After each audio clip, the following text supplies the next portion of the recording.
త్రిపురాసుర సంహార వృత్తాంతం గురించి 4 మాటలు చెప్తాను. ఈ త్రిపురాసుర వృత్తాంతం శంకరుడి యొక్క లీలలలో, శంకరుని యొక్క ఆయన చేసినటువంటి రాక్షస సంహారములలో చాలా ప్రధానమైనదిగా చెప్పబడుతుంది. దీనికి ఉన్నటువంటి స్థాయి బహుశః ఏ ఇతర రాక్షస సంహారమునకు లేదు. ప్రత్యేకించి శంకరుడు చేసినటువంటి రాక్షస సంహారములలో ఇతరమైన వాటికి త్రిపురాసుర సంహారముతో సమానమైనటువంటి ప్రతిపత్తిని ఇవ్వరు. మీరు ఒక్క విషయం ఆలోచించండి. త్రిపురాసుర సంహారం అనేటటువంటిది ఒక గమ్మత్తు. ఎందుచేతనంటే అమ్మవారికి సాధారణంగా మనందరం పిలిచేటటువంటి పేరు త్రిపుర సుందరి. ఆయన త్రిపురాంతకుడు, ఆవిడేమో త్రిపుర సుందర, ఈయనేమో త్రిపురాంతకుడా.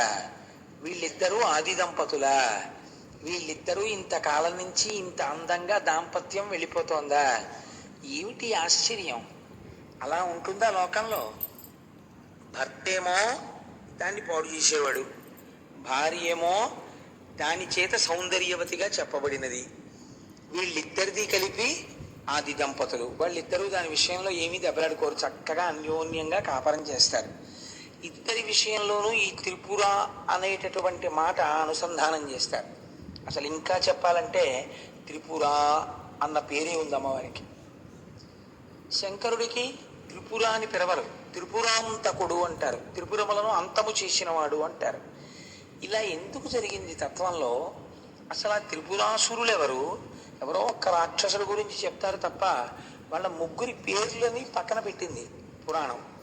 లోకం సాధారణంగా ఏమని పిలుస్తుందంటే త్రిపురాసుర సంహారం జరిగిందండి అంటారు. ఇందులో ముగ్గురికి 3 పేర్లు ఉన్నాయి, కానీ ఎవరి పేరు వాళ్ళకి పెట్టి వాళ్ళని అంతం చేసిన వాడిగా శివుణ్ణి పిలవరు.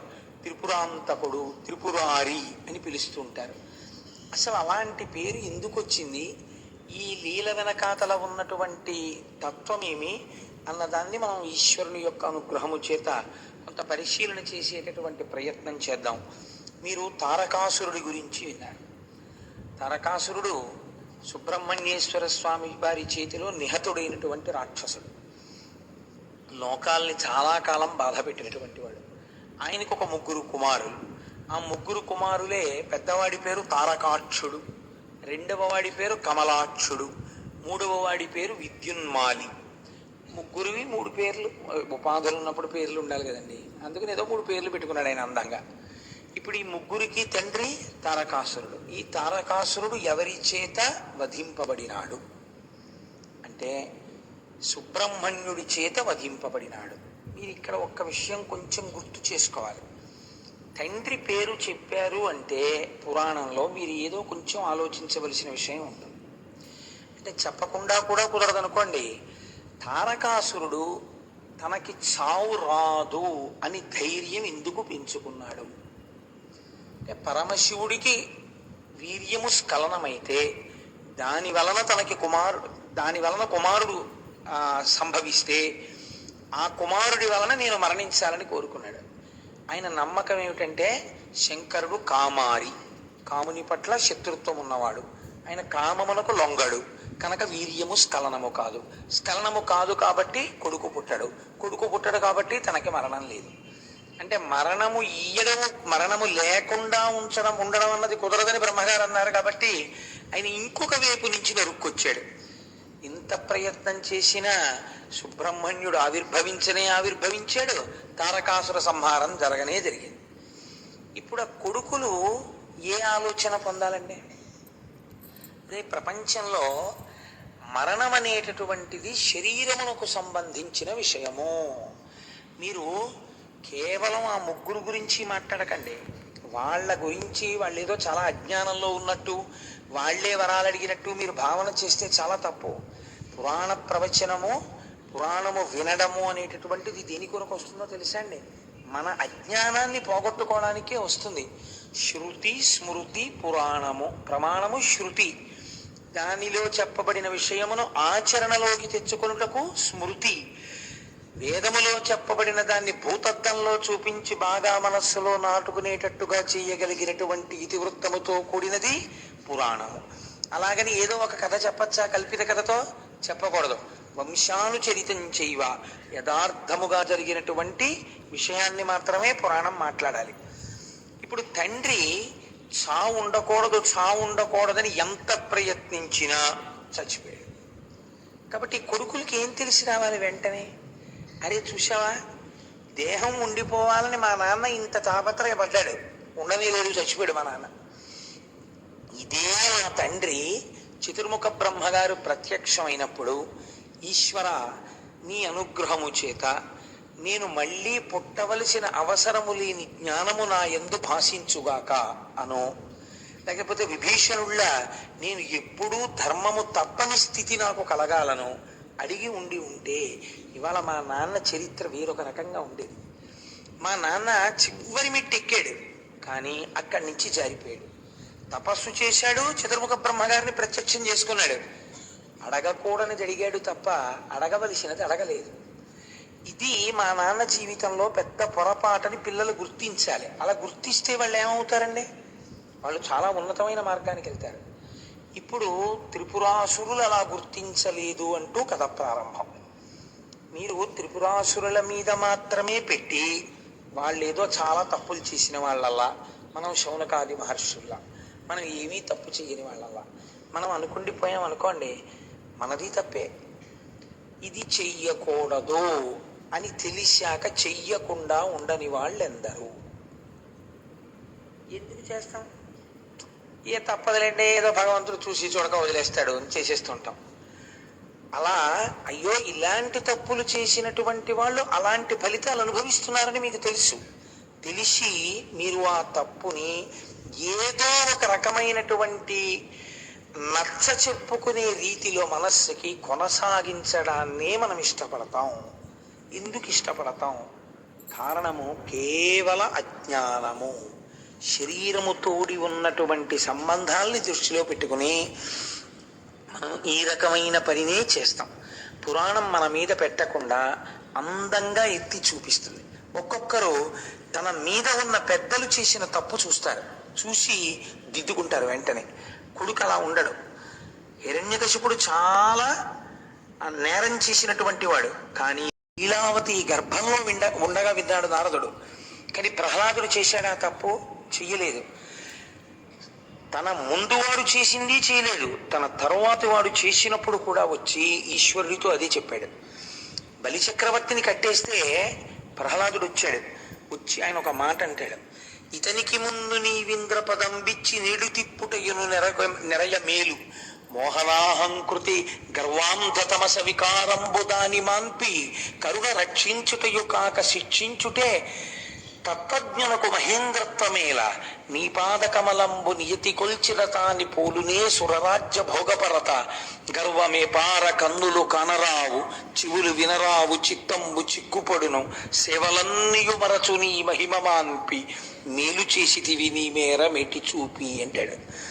ఎందుకయా దిక్కుమాలిన పదవులు, ఎందుకయా దిక్కుమాలిన రాజ్యాధికారాలు? చాలా బిజీగా ఉన్నానని తిరిగేస్తూ కాలం గడిచిపోయి, నీ సేవలన్నీ మరిచిపోయి, నీకు నమస్కారం చేయడం మర్చిపోయి, ఇచ్చిన జీవితం వెళ్ళిపోయిన తరువాత మళ్ళీ అధోలోకాలకు వెళ్ళిపోవడానికి పనికొస్తోందేమో కానీ ఇది ఏం ఉద్ధరిస్తుందయా? నీ పాదకమలంబు నియతి కొల్చిన దాని పోలునే సురరాజ్య భోగపరత, నీ పాదములను పట్టి నమ్మి పూజ చేసి పరవశించిపోయేటటువంటి వాడికి దేవేంద్ర పదవి మాత్రం సరిపోతుందా? వాడు ఎంత అదృష్టవంతుడయ్యా, ఎంత ఆనందంగా ఉంటాడయ్యా. నీ పాదములను నమ్మి జీవించిన వాడెవరో వాడు కదా అదృష్టవంతుడు. ఎవరికి కావాలి ఈ పదవులు అంటాడు అని బలిచక్రవర్తిని రక్షించాడు. ఒక్కొక్కడు తనకి ముందు జరిగిన పొరపాట్లని తాను ఆదర్శంగా తీసుకోకుండా ఇప్పుడు మనం ఆ చరిత్రలో ఉన్నటువంటి నీతిని ఆదర్శంగా తీసుకుని తన జీవన పథాన్ని దిద్దుకుంటాడు. దీనికోసమే మీకు పురాణము యొక్క ప్రధాన ప్రయోజనము. ఒకే పొరపాటు చేస్తూ ఆ పొరపాటు యొక్క అనుషంగిక ఫలితములు ఎలా ఉంటాయో, చిట్ట చివరికి దాని ఫలితాలు ఎలా ఉంటాయో చూపించడానికే మీకు 1కి 10 మార్లు ఇవే కథలు ఆవిష్కరింపబడతాయి. ఇది చూడండి, భక్తుడైతే రక్షణ, భగవద్ విరుద్ధ మార్గంలో వెళ్ళిన వాడైతే శిక్షణ. అంతే, రెండే ఫలితాలు. ఏ కథ చెప్పినా ఇదే. తారకాసురుడు అలా మరణించాడు. ఆయన ముగ్గురు కొడుకులకి బుద్ధి వచ్చిందని మీరు అనుకుంటున్నారా? రాలేదు. వాళ్ళు ముగ్గురు మళ్ళీ వెళ్ళి చతుర్ముఖ బ్రహ్మగారి కోసం తపస్సు మొదలుపెట్టారు. చాలా గొప్ప తపస్సు చేశారు. అందులో ఉగ్ర తపస్సు. చతుర్ముఖ బ్రహ్మగారు ప్రత్యక్షం అయ్యారు. ఏం కావాలి మీకని అడిగారు. అంతే, శ్రీర్యం. మీరు వింటున్నారు కదా, ఎన్ని మాటలు ఎన్ని పురాణాలు చెప్పినా అంతే, అదే కోరిక. ఏమిటా కోరిక? మేము చచ్చిపోకూడదు. మేము చచ్చిపోకూడదంటే ఏది చచ్చిపోవాలి? చచ్చిపోయేటట్టు అసలు చావు లేనిదేదో అది చావదో.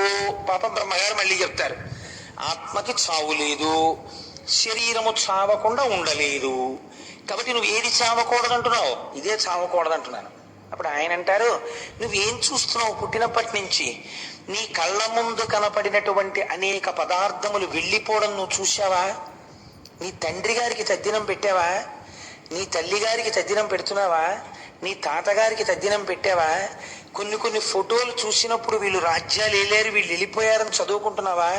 వాళ్ళు వెళ్ళిపోయినప్పుడు పట్టికెళ్ళినదేం లేదు, వాళ్ళు తోషుడి చితాభస్మం అయిపోయారని చదువుతున్నావా? వాళ్లతో వెళ్ళినవి పాపపుణ్యములే అని శాస్త్రవచనం పలుకుతుండగా వింటున్నావా? గత జన్మల యొక్క కర్మల యొక్క ఫలితములను ఎంత భయంకరంగానూ అనుభవిస్తున్న కొన్ని ప్రాణులను లోకమునందు చూస్తున్నావా? మరి ఇన్ని చూసి కూడా నేను ఉండిపోతానని అంటావేంటి? దేహంతో ఉంటానంటావేంటి? ఇది జగత్తు యొక్క ధర్మము. పంచభూతములతో తయారు చేయబడిన ఈ శరీరము జగత్తులో అంతర్భాగం. ఇది వచ్చినది, దీనికి వచ్చిన తేదీ ఉంది. వచ్చిన తేదీ ఉంది కాబట్టి దీనికి వెళ్ళిపోయే తేదీ ఉంది. అది నీకు తెలియకపోవచ్చు, ఈశ్వరుడికి తెలుస్తుంది. ఆయన ఒకనాడు దీన్ని మళ్ళీ బ్రహ్మాండంలోకి కలుపుతాడు. ఎందుకంటే నీలాగే మళ్ళీ ఒక ఉపాధితో రావాలని కోరుకుంటున్న వాళ్ళు కొన్ని కోట్ల మంది ఉన్నారు. వాళ్ళు నీటి బిందువులను ఆశ్రయించి భూమి మీద పడుతూ ఉంటారు.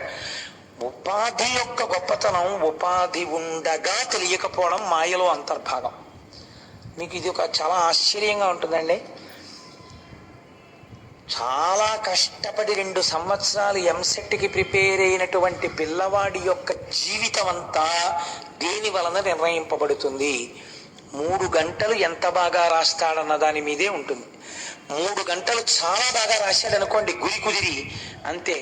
వాడికి ఎంసెట్ రిజల్ట్స్ డిక్లేర్ అయిన తర్వాత మొదటి 50 ర్యాంకుల్లో ర్యాంక్ వచ్చిందనుకోండి, వాడికి హాయిగా కోరుకున్న కాలేజీలో కోరుకున్న బ్రాంచ్ దొరుకుతుంది. ఆ తర్వాత క్యాంపస్ సెలక్షన్లో పెద్ద కంపెనీలో ఉద్యోగం వస్తుంది. ఉద్యోగం వచ్చిన తర్వాత వాడు కారులో తిరుగుతుంటాడు. వీడికన్నా తెలివైన వాడే. ఆ 3 గంటలు వీడిలా పరీక్ష కూర్చోగానే వీడికి ఇష్టమైన పాటలు వీడి దురదృష్టవశాత్తు పక్కనే ఉన్న కళ్యాణ మండపంలోంచి వినపడుతున్నాయి. వీడి దృష్టి అంతా దాని మీదకి వెళ్ళింది. అంతే.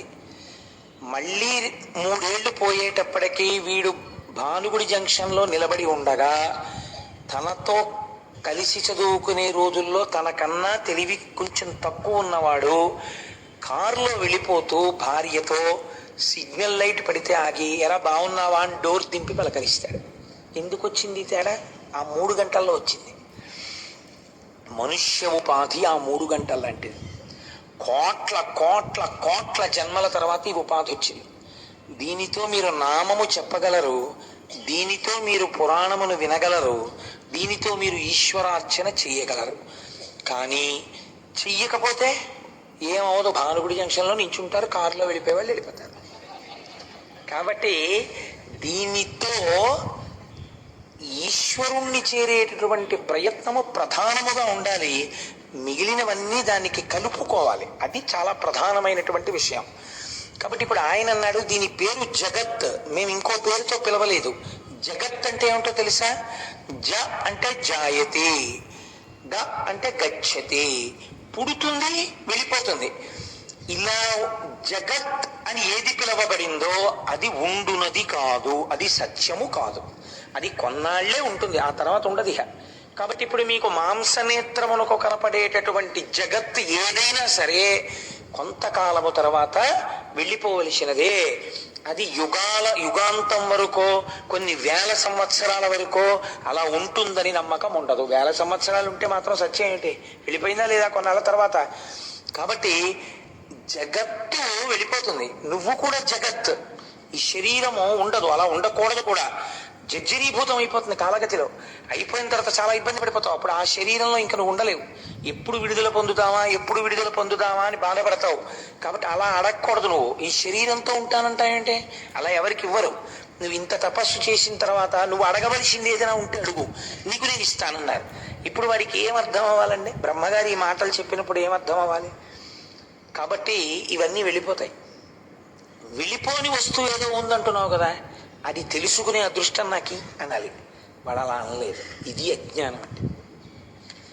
ఇన్ని విన్నా అర్థం లేని సంకుచిత తత్వంతో దెబ్బలాడుకునేటటువంటి స్థితి ఉంటుందే, అదే ఇలాంటి అజ్ఞానం అంటే. దానికి ఏ హద్దు ఉండదు. ఇంకా ఎన్ని వింటారో ఎన్ని చదువుతారో ఎందుకో నాకు అర్థం కాదు. నిష్ప్రయోజకత్వమైనటువంటి వాదులాటల వైపు వెడుతుంటారు. అసలైన సత్యవస్తు దర్శనం వైపుగా అడుగులు వెయ్యడు. అన్న అనుమానాలు ఎందుకు రావాలంటే ఉన్న వస్తువు ఒక్కటేని అంత స్పష్టంగా 1కి 10 మాటలు పురాణం చెప్తుంటే అడుగు తీసి అడుగేస్తే అనుమానాలు ఎందుకు వస్తాయి? దీని కొరకు అనుమానాలు? ఉన్న వస్తువు ఒక్కటే, ఆ వస్తువే పడిగేయి అని చెప్తుంటే అన్ని సందేహాలు ఎందుకు వస్తాయి? అసలు అంత స్పష్టంగా చెప్తే బ్రహ్మగారు వాళ్ళు అన్నారు. ఇదంతా విని బ్రహ్మగారికి వీళ్ళు బోధ చేశారు. ఎంత చిత్రంగా! అజ్ఞానానికి హద్దు ఉండదు. ఇది అవధులు లేని విషయం. కాబట్టి ఇప్పుడు వాళ్ళు అన్నారు, సరసిజసూతి పిలిచారు వాళ్ళని. ఓ కమలము నుండి పుట్టినవాడా, పిలవడంలో వెటకారం ఏమిటో తెలుసా అండి? అంటే నీకు పుట్టుకుంది కాబట్టి నువ్వు వెళ్ళిపోతావు. అంటే ఒక్కొక్కడి మాట్లాడే తీరు మీరు చూస్తే కడుపున్ రంపపు కోతకోయునది ఏ గాయాలు కాకుండినన్ అన్నారు. ఒక మనిషికి ఎనస్థీషియా ఇవ్వకుండా పడుకోబెట్టి అటొకడు ఇటొకడు నించుని రంపం పట్టుకొని కడుపుని కోసేస్తే ఎంత బాధ కలుగుతుందో అంతకన్నా బాధపడేటట్టు మాట్లాడటం జన్మతహా వస్తుంది ఒక్కొక్కడికి. అంటే రాక్షసాంశ. బ్రహ్మగారు వీళ్ళ యొక్క ఉన్నతిని ఉద్దేశించి ఆయన మాట్లాడారు. వీళ్ళన్నారు సరసిజసూతి. ఇందులో ఎంత వెటకారమో చూడండి. 2 పుట్టుకలు చెప్పారు వాళ్ళు. సరస్సులోంచి పుట్టిన దాంట్లోంచి పుట్టినవాడా, నీవు కడు సంపదలిచ్చిన భాగ్యమిచ్చినం తిరమగ ఆయు ఉన్న కదా. అయితే ఏమిస్తావు నువ్వు? మేము అడిగింది ఇవ్వలేవు కదా, తెలిసిపోతుంది కదా. మేము దీంతో శాశ్వతంగా ఉండాలంటున్నాం, కుదరదు అంటున్నావు. కాబట్టి ఇప్పుడు మేమేం అడగాలని నీ ఉద్దేశం? అంటే చూడండి, ఒక్కొక్కడు ఎన్ని విన్నా ఎంత విన్నా చెప్పిన విషయం అర్థం చేసుకోవడం కాదు, అర్థం లేని విషయాలు తీసుకొస్తారండి. అదే రాక్షసాంశ. ఎన్ని అక్కర్లేని విషయాలు, సందేహాలు లేకపోతే ఉత్తరాలు, 2 ప్రక్రియలు ఉంటాయి ప్రపంచంలో. కాబట్టి ఇలాంటి వాళ్ళ యొక్క మౌఢ్యాన్ని పురాణం ఎత్తి చూపిస్తోంది. నీవు కడ సంపదలిచ్చిన భాగ్యమిచ్చినం తిరముగా ఆయువున్న కదా. నువ్వు మాకు సంపదే ఇయ్యి, భాగ్యమే ఇయ్యి. ఎవరి మీద పెడుతుందో అసలు ఈ శరీరానికి ఆయుర్దాయం ఉంటే కదా. ఆయుర్దాయం అంటే ఇది బతికి ఉంటే కదా. వాళ్ళ ఏడుకి ఎంతసేపు ఇది ఉండాలని, ఇది ఉంటే కదా అనుభవించడం. దేకువనే కట తీర భోగముల్ మురియుచునంద చెల్లునది. నువ్వు ఇచ్చేవయ్యా ఐశ్వర్యం, ఇది వెళ్ళిపోతుంది. అది ఎవడో తింటాడు, ఇది వాడి బాధ. ఎంత చిత్రమో. నేను అడిగేస్తాను అనుకో, ఇచ్చేసాడు అనుకో, దీన్ని ఉంచనంటున్నాడు, ఇది వెళ్ళిపోయింది అనుకో, ఇంకోటి తింటాడు. ఇప్పుడు వీడే తినాలి, ఇంకోటి తినకూడదు. ఇదో రాక్షసాంశ. ఎంత చిత్రంగా ఉంటాయో చూడండి. వీటికి హద్దన్నది ఉండదు. చచ్చిపోయే ముందు కూడా ఇంకా ఉండిపోయిన ఆ రూపాయి కోసమో ఆ పావలా కోసమో తాపత్రయమే తప్ప, అయ్యో నేను ఏమి ఈశ్వరార్చన చేశాను, నేను ఎక్కడికి వెళ్ళానన్నవాడు ఉండడు. అంతటి మహానుభావుడు అప్పయ్య దీక్షితుల వారు, అందరిలా కవిత్వం చెప్పలేకపోయాను, ఒక్క శ్లోకం చెప్పడానికి 3 గంటలు ఆలోచించాను, నన్ను అదృష్టవంతుణ్ణి చేసావు. 3 గంటలు ఆలోచిస్తే కానీ శ్లోకం చెప్పలేను కాబట్టి నీ గురించి ఎక్కువ ఆలోచించాను, నేను ధన్యుండన్నారు. తీర భోగములు మరిగిచునంద చెల్లునది భూరిగలేని ఎడం జనుండు సంబరపడి ఏమి బాపుకొనువాడో ఇరుంగుము నీ మనంబునన్. ఆయన్ని తెలుసుకోమని అడిగారు వాళ్ళు. ఏమిటయా మేము దీంతో ఉంటామంటే కుదరదంటే ఏంటి? ఏమిస్తావు? అయితే ఐశ్వర్యం ఇస్తావు, భోగాలు ఇస్తావు, రాజ్యాలు ఇస్తావు, సంపదలు ఇస్తావు, మాకేవో అనేకమైన భోగస్థానాలను చూపిస్తావు. అవన్నీ ఎప్పుడు అనుభవంలోకి వస్తాయి? ఇది ఉంటే దీన్ని ఉంచావు, దీన్ని మాత్రం ఉంచదు, కుదరదు, వెళ్ళిపోవాలంటున్నావు. ఇప్పుడు మీరు ఇంకోటి అడగండి అంటున్నావు, అంటే మేము ఇది అడుగుతాం, అది ఇస్తావు, ఇది తీసేస్తాం. అంటే నీ తెలివితే అట్లా, అంటే మేము తెలివి తక్కువ అనుకుంటున్నావా? అంటే ఇది ఇవ్వాలని ఎందుకు అంటున్నావు? ఇది ఇవ్వద్దానివు మేము తపస్సు చేసినప్పుడు. నిజంగా అవధుందండి అజ్ఞానానికి. బ్రహ్మగారు అన్నది ఒక్క మాట, ఆయన పరమ సత్యాన్ని చెప్పారు. ఆయన వీడికి అర్థమైందా? వీడు ఎంత తిరగబడుతున్నాడో చూడండి పద్యంలో అని. ఆయన అన్నాడు, దేవుట్రా నన్ను అడిగితే నేనేం చేస్తాను, అది లోకము యొక్క లక్షణం, జగత్తు యొక్క లక్షణం, అది పరబ్రహ్మం అలా నిర్ణయం చేసింది అంతే తప్ప నువ్వు అది ఇస్తావా, ఇది ఇస్తావా, ఇవన్నీ అనుభవించడానికి మాకు శరీరాలు ఇవ్వవా అని నన్నంటే నేనేం చేయను. పోను పని చేయండి, ఎలా చచ్చిపోతారో మీరు అడగండి, ఇచ్చేస్తాను.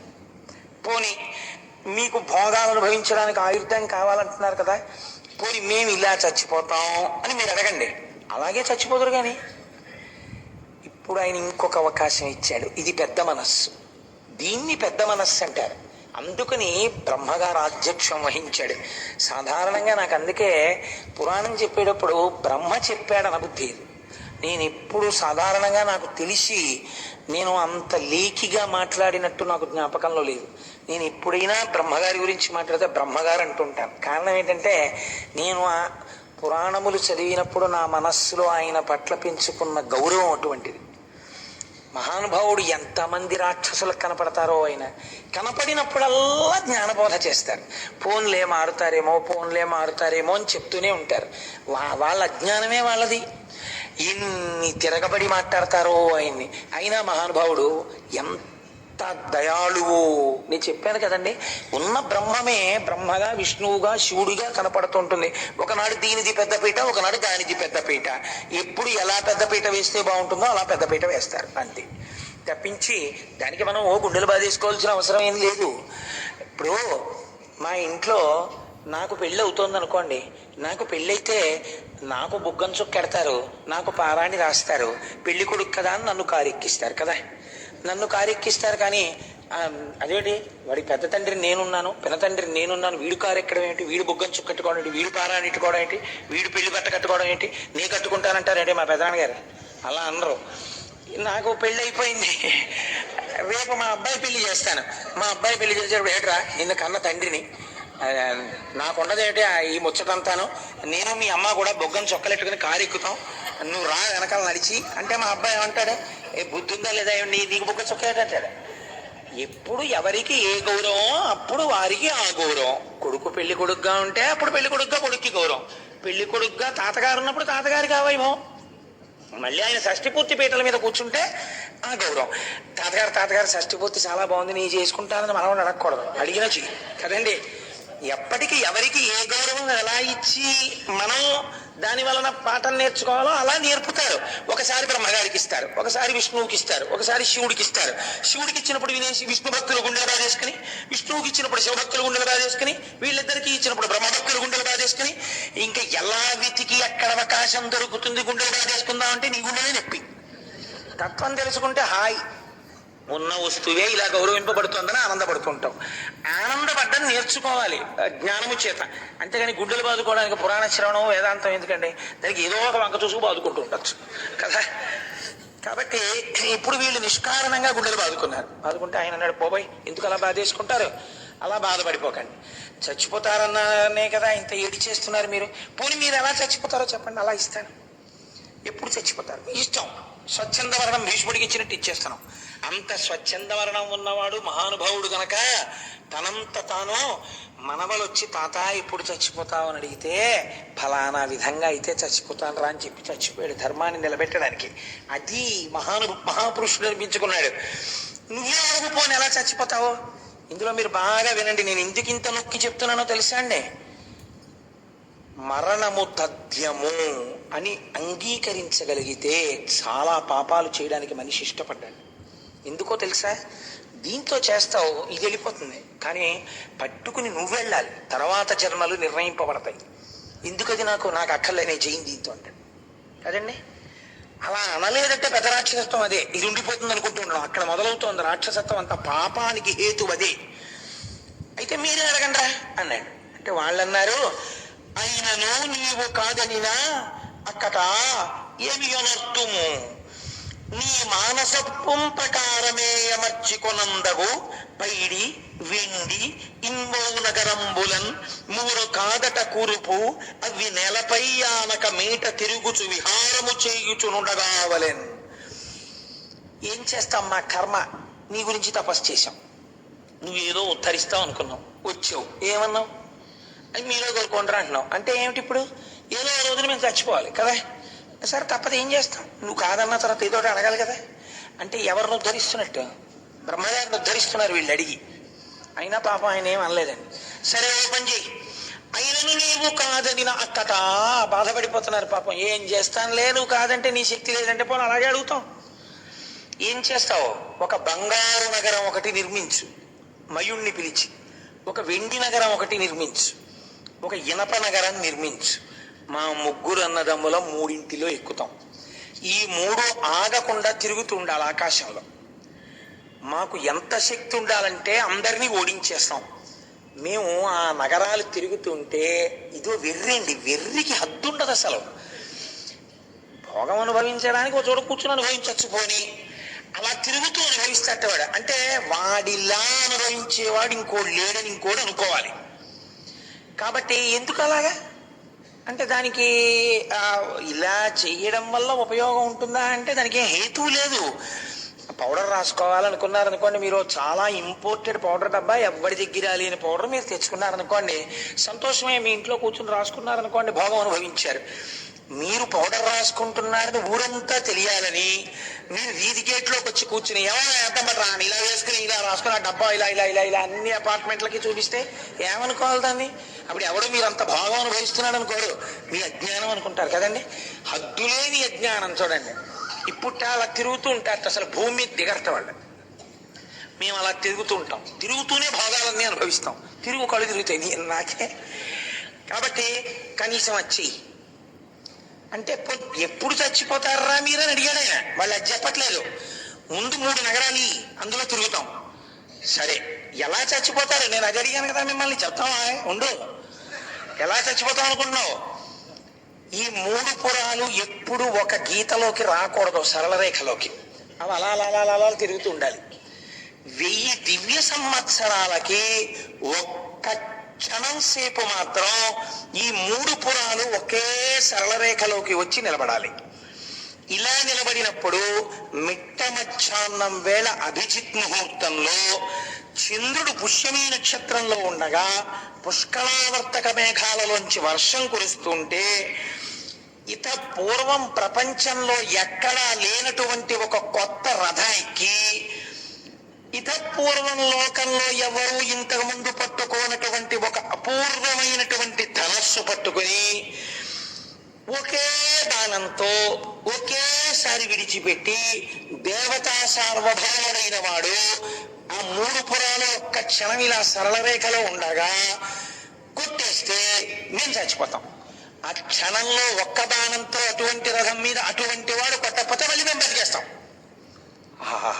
ఎంత ఇంత కాసేపట్లో ఎంత ఆలోచించారా అనుకుని మహానుభావుడు తథాస్తు. ఇప్పుడు ఇవ్వనంటే ఇంకేమైనా ఉందండి? జగత్ప్రళయమే.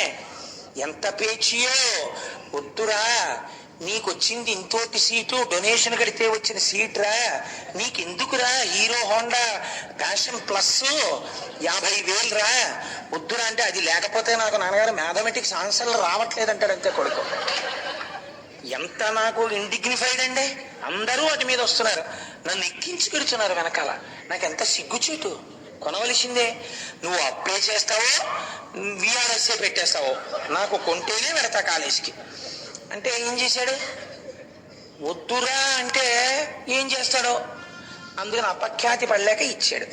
3వ రోజు ఫోను, మీ అబ్బాయి ఫలానా హాస్పిటల్లో ఇంటెన్సివ్ కేర్ యూనిట్లో ఉన్నాడు, లెక్క పెట్టగలిగినన్ని ఎముకలు కాకుండా వాటి ఎక్కువ విరిగిపోయిందా. మళ్ళీ పాపం 2 ఏళ్ళు ఈయన వైద్యం చేయించాడు. కర్మ ఇలాగే ఉంటాయి రాక్షసుల వరాలు. తండ్రి ఎలా లొంగుతాడో చతుర్ముఖ బ్రహ్మగారు అలాగే లొంగుతారు. సరే తథాస్తు, అలాగే చేయండి. కానీ నాన్న ఇది కొంచెం అపూర్వమైన వరం. మీ అంత తెలివైన వాడిని ఇంతకు ముందు నేను చూడలేదు. చాలా మంది అడిగారు నన్ను, ఇలా ఎవరు అడగలేదు, మీరే అడిగారు. నేను ఇచ్చాను కానీ కొంచెం జాగ్రత్తగా వాడుకోండి అంటాడు. అంతే పాపం, హ్యాండిల్ విత్ కేర్ అంటుంటాడు ఆయన. ఎవడు దాన్ని పట్టించుకోడు. కాబట్టి ఇప్పుడు ఏమైంది అంతే, వాళ్ళు వెంటనే ఎక్కడికి వెళ్ళిపోతారండి? అమరావతి మీదకి వెళ్ళిపోతారు. వెంటనే భోగస్థానాలు కావాలి వాళ్ళకి. కాబట్టి వెళ్ళి ఆ భోగస్థానాల దగ్గరికి వెళ్ళి దేవతలందరినీ ఓడించేసి అక్కడితో ఊరుకోరు. వచ్చినటువంటి పెద్ద ఇబ్బంది ఏమిటంటే శరీర బలమునందు తాదాత్మ్యత. అంటే అర్థం ఏమిటో తెలుసా అండి? శరీరము యొక్క బలము చేత అవతలవాడు బలహీనుడు అని నిరూపింపబడితే నాకు బలం ఉన్నది అన్న ఆనందం నిలబడుతుంది కదండి. దేహబలం ఉన్నది అన్నది ఇప్పుడు బాగా సంతోషం. దేహబలం ఉన్నది అన్న సంతోషం అవతలవాడు బలహీనుడు అని నిరూపింపబడుతుంటే. కాబట్టి ఇప్పుడు ఏం చేయాలి? వెళ్ళి కొడుతుండాలి అనవసరంగా అందరినీ. వాడు ఏం చేయాలి? ఎంత కొడుతున్నా బాబా మిమ్మల్ని మీ జోలికి మేమేం రాగలమండి అని ఏడుస్తూ వెళ్ళిపోతూ ఉండాలి. ఈ వెర్రి రాను రాను రాను రాను ఎక్కువైపోతుంది. ఎందుకని? మమ్మల్ని ఎవడేం చేస్తాడు, మాకు చావు ఎక్కడుంది? కాబట్టి ఇప్పుడు వాడికి భయం లేదు, మృత్యు భయం లేదు వాడికి. మృత్యు భయం జ్ఞానికే ఉండదు, అజ్ఞాని వరం చేత పొందాడు. కానీ ఇది వీడి పాపం పెంచడానికి పనికొస్తుంది. అది దేహబాధలు కూడా మరిచిపోయి సాక్షిగా ఉండడానికి పనికొస్తుంది. ఎంత తేడా వచ్చేస్తుందో చూడండి. కాబట్టి ఇప్పుడు ఏం చేయాలి?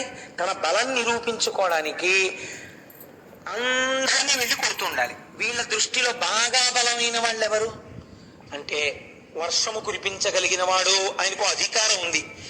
కాబట్టి ఇప్పుడు ఏం చేయాలి? ఆయన కొట్టి తీసుకొచ్చి కూర్చోబెట్టి నీ చెప్పినప్పుడు కురిపించే వర్షం అనాలి. అంటే ఇప్పుడు ఆయన మంచి వేసంకాలంలో పిలిచి వాన కురిపించవా అంటాడు. అంటే కురిపించాలంతే. అంటే ఇప్పుడు ఏంటి? బలం ఉన్న వాళ్ళందరూ తన కింకరులు అయ్యారు. అంటే ప్రకృతిని శాసిస్తూ ఉంటాడు. కాబట్టి ఇప్పుడు ఈ రాక్షసులందరూ ఏం చేస్తారు? సూర్యుడిని పిలిచి నేను బయటికి వెళ్తున్నాను, నువ్వు అలా మందరంగా ఉండు, తప్ప వేడొచ్చిందో నీ పని చెప్తానంటాడు. వీళ్ళు చావు లేదు కాబట్టి ఆయన కూడా చల్లబడిపోవాలి. చంద్రుడిని పగటిపూట వచ్చి ప్రకాశించమంటాడు, సూర్యుడిని అస్తమించమంటాడు. చెయ్యాలంతే, తప్పదు. ఇవన్నీ ఏమవుతాయంటే లోకము యొక్క ప్రకృతికి విరుద్ధంగా ప్రారంభం అవుతుంది. ఇప్పుడు ఎందుకు బాధ కలుగుతుందంటే లోకము యొక్క నడువడి యొక్క రీతి మారిపోతుంది. ఋతువు అన్నదానికి అర్థం ఉండదు. ఇంకా ఈ ఋతువునందు ఈ ధర్మం జరగాలి. శిశిర ఋతువు, చెట్లు ఆకులు రాల్చాలి. వాడంటాడు నాకు నవవసంత శోభా విరసిత ప్రదేశంగా కనపడాలి, ఏ చెట్టు ఆకు రాలకూడదంటాడు. అంతే, అలాగే ఉండాలి. ఇప్పుడు సృష్టికి విరుద్ధమే కాదా అది? ఒక్కొక్కడిది ఒక్కొక్క చిత్రమైన కోరికలాగా. ఇప్పుడు వీళ్ళు దేవతలు దేనికి బాధపడతారు, ఎందుకు అడుగుతారంటే రాక్షస సంహారం చేయమని. తాము చెయ్యవలసినటువంటి పనిని చెయ్యవలసిన సమయంలో చేసి లోకమును రక్షించగలిగిన శక్తి నిరుపయోగమవుతున్నది. వాడి భయానికి దుర్వినియోగం చేయవలసి వస్తోంది. చెయ్యవలసిన పనిని మాని చెయ్యకూడని పని చెయ్యవలసి వస్తోంది. ఇందుకు బాధపడి అడుగుతారు వాళ్ళు. అయా ఈ రాక్షస సంహారం చేయకపోతే మా ఈ అధికారములు పనికిరానివి అవుతున్నాయి, కాబట్టి ఆయన్ని తీస్తే మేము సక్రమంగా పనిచేయగలం అని అడుగుతారు. కాబట్టి ఇప్పుడు దేవతలు ఎవరిని అడగాలి? మళ్ళీ వెళ్ళి చతుర్ముఖ బ్రహ్మగారిని అడగాలి వాళ్ళు కూడా. ఎందుకని? ఆయనే ఇస్తారు వరాలు. కాబట్టి మళ్ళీ ఆయనకే తెలుసు ఏం జరుగుతుందో కూడా. అందుకని మళ్ళీ ఆయన దగ్గరికే వెళతారు. అందరూ కలిసి చతుర్ముఖ బ్రహ్మగారి దగ్గరికి వెళ్ళారు. వెళ్ళి మహానుభావ మీరు వరం ఇచ్చేశారు, వాళ్ళు చాలా ఉద్ధతితో ఉన్నారు, లోకములను బాధ పెట్టేస్తున్నారు, ఎలా దీంట్లోంచి బయటపడడం, మమ్మల్ని అనుగ్రహించండి అని అడిగారు. అడిగితే ఆయన అన్నారు, వరము వారలకిడితి దెబ్బరముగాగా వరబలంబు ఆత్మీయ బలము శంభు పూజన ఫలంబు ఏకమై పొంకమొప్ప అరిది వారల గెలువంగ నగునే. మనకు ఉన్నదున్నట్లు మాట్లాడుతుంటారు బ్రహ్మగారు. ఆయన ఒక కొత్త విషయాన్ని చెప్తున్నారు. ఉరే వాళ్ళ దగ్గర 3 బలాలు ఉన్నాయిరా ఇప్పుడు అన్నారు. 1వ బలం నేనిచ్చినటువంటి వరబలం, 2వ బలం సహజంగా వాళ్ళ శరీరాలకున్న బలం, 3వ బలం వాళ్ళు విపరీతమైనటువంటి శివ పూజ చేస్తున్నారు. దాని చేత శివభక్తులై ఉన్నారు కాబట్టి శివుడి చేత రక్షింపబడుతున్నారు. కాబట్టి ఇప్పుడు 3 బలములు వారి యందు కలిసి ఉన్నాయి. ఉన్నప్పుడు మీరు నేను కలిసి వాళ్ళ మీదకి వెడితే వాళ్ళ చేతుల్లో మనం ఓడిపోతాం తప్ప వాళ్ళని మనం ఏం చెయ్యలేం. కాబట్టి ఇప్పుడు దీనికి పరిష్కారం ఎక్కడుంది? ఇంత శివభక్తులుగా వారు ఉన్నారు కనుక శివుడు అడ్డం వస్తే మీరు నేను ఏమీ చేయలేం. కాబట్టి దీనికి సమాధానం ఎక్కడి నుంచి రావాలి? శివుడి దగ్గర నుంచి రావాలి. కాబట్టి మనం శివుడి దగ్గరికి వెడదాం పదండి. దేవతలే ధర్మం తప్పిపోయి ధర్మ లోపం ఏర్పడితే తప్ప వాళ్ళు చంపరండి. అది ధర్మలోపం ఏర్పడకుండా గ్రహించుకోవడం మీ వంతు. కాబట్టి అలా కుదరదు. మనం శివుడి దగ్గరికి వెడదాం పదండి అన్నారు. అందరూ కలిసి పరమశివుడి దగ్గరికి వెళ్ళారు. కైలాసం చేరారు. శంభో శంకర అని పిలిచారు. ఆర్తరక్షణ కళా సౌరంభుని శంభునిన్ కదా. అలా పిలిచేటప్పటికి ఆయన పరిగెత్తుకొస్తాడు. ఏమైంది, ఎందుకు వచ్చారు మీ అందరూ, ఏం జరిగింది అన్నాడు. ఆయనకి తెలియక కాదు, ఒక మర్యాద అడుగుతూ ఉంటారు. ఎదురుగుండా కనపడిన వ్యక్తిని అయ్యా బాగున్నారా అంట. బాగున్నారా అంటే మీరు పడిపోయారా అని దాని అర్థం. అది ఒక మర్యాదతో కూడినటువంటి వాక్కు తప్ప అలాంటి వాటి యందు దోషాలు పట్టడం అది అజ్ఞానం తప్ప అది హాస్యం కూడా అవదు. అది ఒక రకమైనటువంటి పెడసరి హాస్యం అవుతుంది అంతే.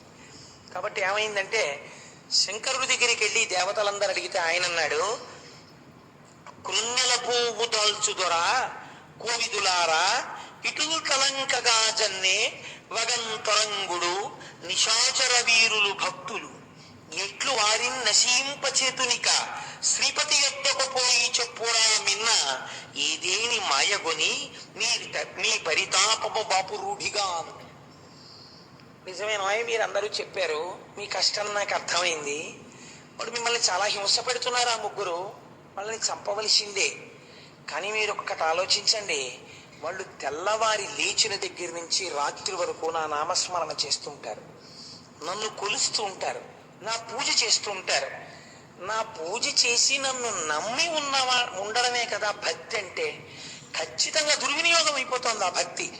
కానీ వాడు పరమభక్తుడై ఉండగా వాణ్ణి వెళ్ళి చంపడం అన్నది మాత్రం నాకు విరుద్ధమైన విషయం. నేను చంపను.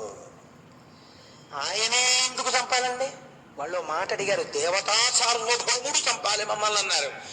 దేవతా సార్వభౌముడు పరమేశ్వరుడు. కాబట్టి ఇప్పుడు పరమశివుడు వెళ్ళాలి, ఇంకొకరు వెళితే చావడం. కాబట్టి నేను వెళ్ళను. అయితే మీకు చిన్న మార్గం చెప్తాను. ఎవడు చాలా భక్తి తత్పరులై వాళ్ళు తన యందుంటే వాళ్ళు తన పట్ల భక్తి లేకుండా పాడైపోయే మార్గం ఈ రూపంతో నేనే చెప్పకూడదు. నేనే ఇంకో రూపంతో కూడా ఉంటాను. ఆ రూపాన్ని అడగండి, అది చెప్తుంది అమ్మాయి ఉంటుంది. అదే విష్ణు రూపం కదండి. ఆ ఈశ్వరుడైనా మరి బ్రహ్మగారైనా విష్ణువైనా శివుడైనా. కాబట్టి ఇప్పుడు ఆయన అన్నాడు, నాకు భక్తులుగా ఉండగా చంపలేను అంటే ఏమిటి దాని అర్థం? నాకు భక్తులు కాకుండా పోతే చంపేస్తాను.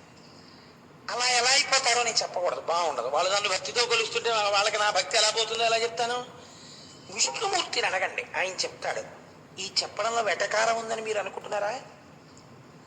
లోకములను రక్షించేటటువంటి హేతు ఉంది, కానీ తన భక్తులై ఉండగా ఈ స్వరూపంతో చెప్పకూడదు. శివుడిగా విష్ణు రూపంతో చెప్పచ్చు, అదే బ్రహ్మం.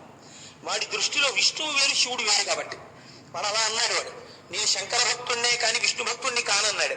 కాబట్టి అట్నుంచి రావచ్చు ఈ మాట. కాబట్టి ఆయన్ని చెప్పమనండి, ఆయన ఏదో ఒక మాయ చేస్తాడు, చేసి మిమ్మల్ని రక్షిస్తాడు. మీరు చూడండి, మనం ఓ మాట అంటుంటాం, ఏమండి అనుకోకుండా ఎలాగో అక్కడ దాకా వెళ్తున్నాను, అనుకోలేదండి తిరుపతి ఏమో నన్ను 2 రోజులు ఆఫీస్లో ఏదో పని మీద పంపిస్తున్నారు, ఎలాగో తిరుపతి వెళ్తున్నాను కదా, ఒక్కసారి కొండ మీదకి వెళ్ళి దర్శనం చేసుకుందాం అనుకుంటున్నాను, ఏమీ టికెట్లు లేవు, రేపే బయలుదేరిపోతున్నాను, తిరుపతిలో మీకు తెలిసినవారు ఎవరైనా ఉంటే కొంచెం ఏమన్నా దర్శనానికి ఏర్పాటు చేసి పెడతారు ఏంటండి అన్నారు అనుకోండి.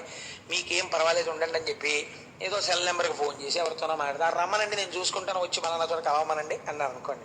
ఈయన ఏమంటాడు, ఓ మాట అంటాడు, మీకేం పర్వాలేదండి, ఇగో నేను నెంబర్ ఇస్తున్నాను కదా, మీరు కొండ మీదకి వెళ్ళి ఫోన్ చేసి ఆయన్ని కలవండి, ఆయన చూసుకుంటాడంట. ఆయన ఏదో ఒకటి చేస్తాడులేండి అంటారు. ఏదో ఒకటి చేస్తాడులేండి అంటారు. ఏదో ఒకటి చేస్తాడులేండి అంటే ఏదైనా చేసి దర్శనం చేయిస్తాడు కదా. ఏం చేశారన్నది మీకు అనవసరం, మీరు దర్శనానికి వెళ్ళాలంతే, మీ ప్రయోజనం నెరవేరుతుంది. కాబట్టి ఆయన ఏదో చేస్తాడులే మాయా, మీరు వెళ్ళండి అన్నది. అంటే మీకు అర్థం కానిది అది. కాబట్టి మీరు వెళ్ళండి అక్కడికి అన్నాడు. చాలు, పోనీ నువ్వు చంపకపోయినా దారి చెప్పావు, ఇప్పుడు ఆయన చేస్తాడు, చేశాక వాళ్ళు దారి తప్పుతారు, అప్పుడు నువ్వు వస్తావు, అప్పుడు వస్తాను నీ దగ్గరికి అని మనసులో కృతజ్ఞత చెప్పుకొని వీళ్ళందరూ మళ్ళీ అక్కడికి వెళ్ళిపోయారు, వైకుంఠానికి వెళ్ళిపోయారు. వెళ్ళిపోయి శ్రీమన్నారాయణుణ్ణి కీర్తించారు. ఆయన ప్రత్యక్షమయ్యారు. ఏం కావాలి మీకన్నారు. తెలియనట్టు అడుగుతుంటారు, అవన్నీ తెలుసు. మళ్ళీ కథ అంతా చెప్పారు. ఆహా, శంకరుడు పంపాడా, నిజంగా వాళ్ళ మధ్య భేదాలు ఉంటేనండి ఆయన చెప్పలేండి, నేను విన్నాడు అసలు చంపితే చెప్పమల్ల అదే మానేమను, నా దగ్గరికి పంపిస్తే నేనేం చేస్తాను అనుకున్నాడు అనాలి. అలా వాళ్ళు ఏం అనుకోరు ఎప్పుడు. ఆయన చెప్పింది నేను వింటాడు, ఈయన చెప్పింది ఆయన వింటాడు, మధ్యలో మనకే లేనిపోయిన హడావిడి అంతా. కాబట్టి ఆయన ఏం చేశారు, ఓహో శంకరుడు పంపాడా, తప్పకుండా అయితే ఇలా కూర్చోండి అన్నాడు. కూర్చోమ్మని ఒక్కసారి ఒక్క ఆలోచన చేసి, మనకి చూడండి ఈ సినిమాల్లో ఇలా అంటారు, అలా ఒక చిన్న మాయ చేశాడు ఆయన. మాయ చేయడం అంటే ఆయన ఏం చేశాడో మీకు తెలియకపోవడం అంతే కదండి. అందుకని ఆయన చేశాడు అంటే లోపల ఒక సంకల్పం చేశాడు. ఆయన సంకల్పము చేత ఆయన చేయగలిగిన సృష్టి మీకు తెలియదు అంతే. మాయ అంటేను ఆయన అంతటి శక్తివంతుడు. ఇప్పుడు ఆయన సంకల్పము వలన ఒక పురుషుడు పుట్టాడు. ఆయన ఎలా ఉన్నాడు, ముండితమైన ఎట్టి శిరమున్ కడు మాసిన ఎట్టి వల్వలున్ దుండమునందు బేల్కయును దోస్థలి పుంచికయున్ దలిర్పగా దండిగ ధర్మ ధర్మయనిదా స్మరించుచు ఒక్కడచ్యుతు నిండగు భక్తిమై తరసి నెక్కని మెక్కి అనుజ్ఞనట్టుడు. అంతలో ఒకడు పుట్టాడు. వాడు బోడిగుండుతో ఉన్నాడు. మాసిపోయినటువంటి బట్టలు కట్టుకున్నాడు. ఓ మాసిపోయిన గుడ్డొకటి భుజం మీద వేసుకున్నాడు. చేతిలో పుర్రె పట్టుకున్నాడు. ధర్మము ధర్మము అంటున్నాడు పుడుతూనే. వెంటనే స్వామి అన్నారు, శ్రీ మహావిష్ణువు నీకు నేను పేరు పెడుతున్నాను రే బారసాల. బారసాల అంటాం, బారసాల కాదు బాలసారి దాని పేరు. ఆయన అన్నారు అరిహన్ అని నీకు పేరు పెడుతున్నాను.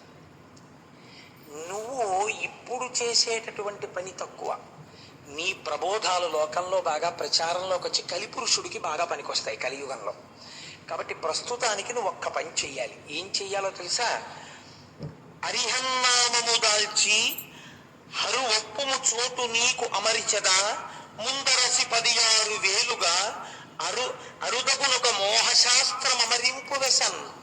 16,000 శ్లోకాలతో వైదిక ధర్మాన్ని పక్కన పెట్టేస్తూ సనాతన ధర్మం యొక్క దారి తప్పిపోయేటట్టుగా, వినడానికి చాలా అందంగా ఉండేటట్టుగా, అబ్బా ఇలాంటి శాస్త్రాన్ని నమ్ముకోవడం చాలా తేలిక, ఇలా అయితే మనం తొందరగా మోక్షానికి వెళ్ళిపోవచ్చు అనిపించేటట్టుగా, అది ఎవడాచరించాడో వాడు పతనమైపోయేటట్టుగా, చక్కగా తేనె రాసినటువంటి విషంలా నువ్వు 16,000 శ్లోకాలతో ఒక సిద్ధాంతాన్ని తయారు చేసుకుని త్రిపురాసురులు పరిపాలిస్తున్న పట్టణాలకు వెళ్ళి నువ్వు ఒక పెద్ద ఇతి పురుషుల్లా కూర్చుని ఈ ప్రబోధం మొదలు పెడితే క్రమక్రమంగా సనాతన ధర్మంలో ఉన్న వాళ్ళు అటువైపుకు వెళ్ళడం మొదలు పెడతారు.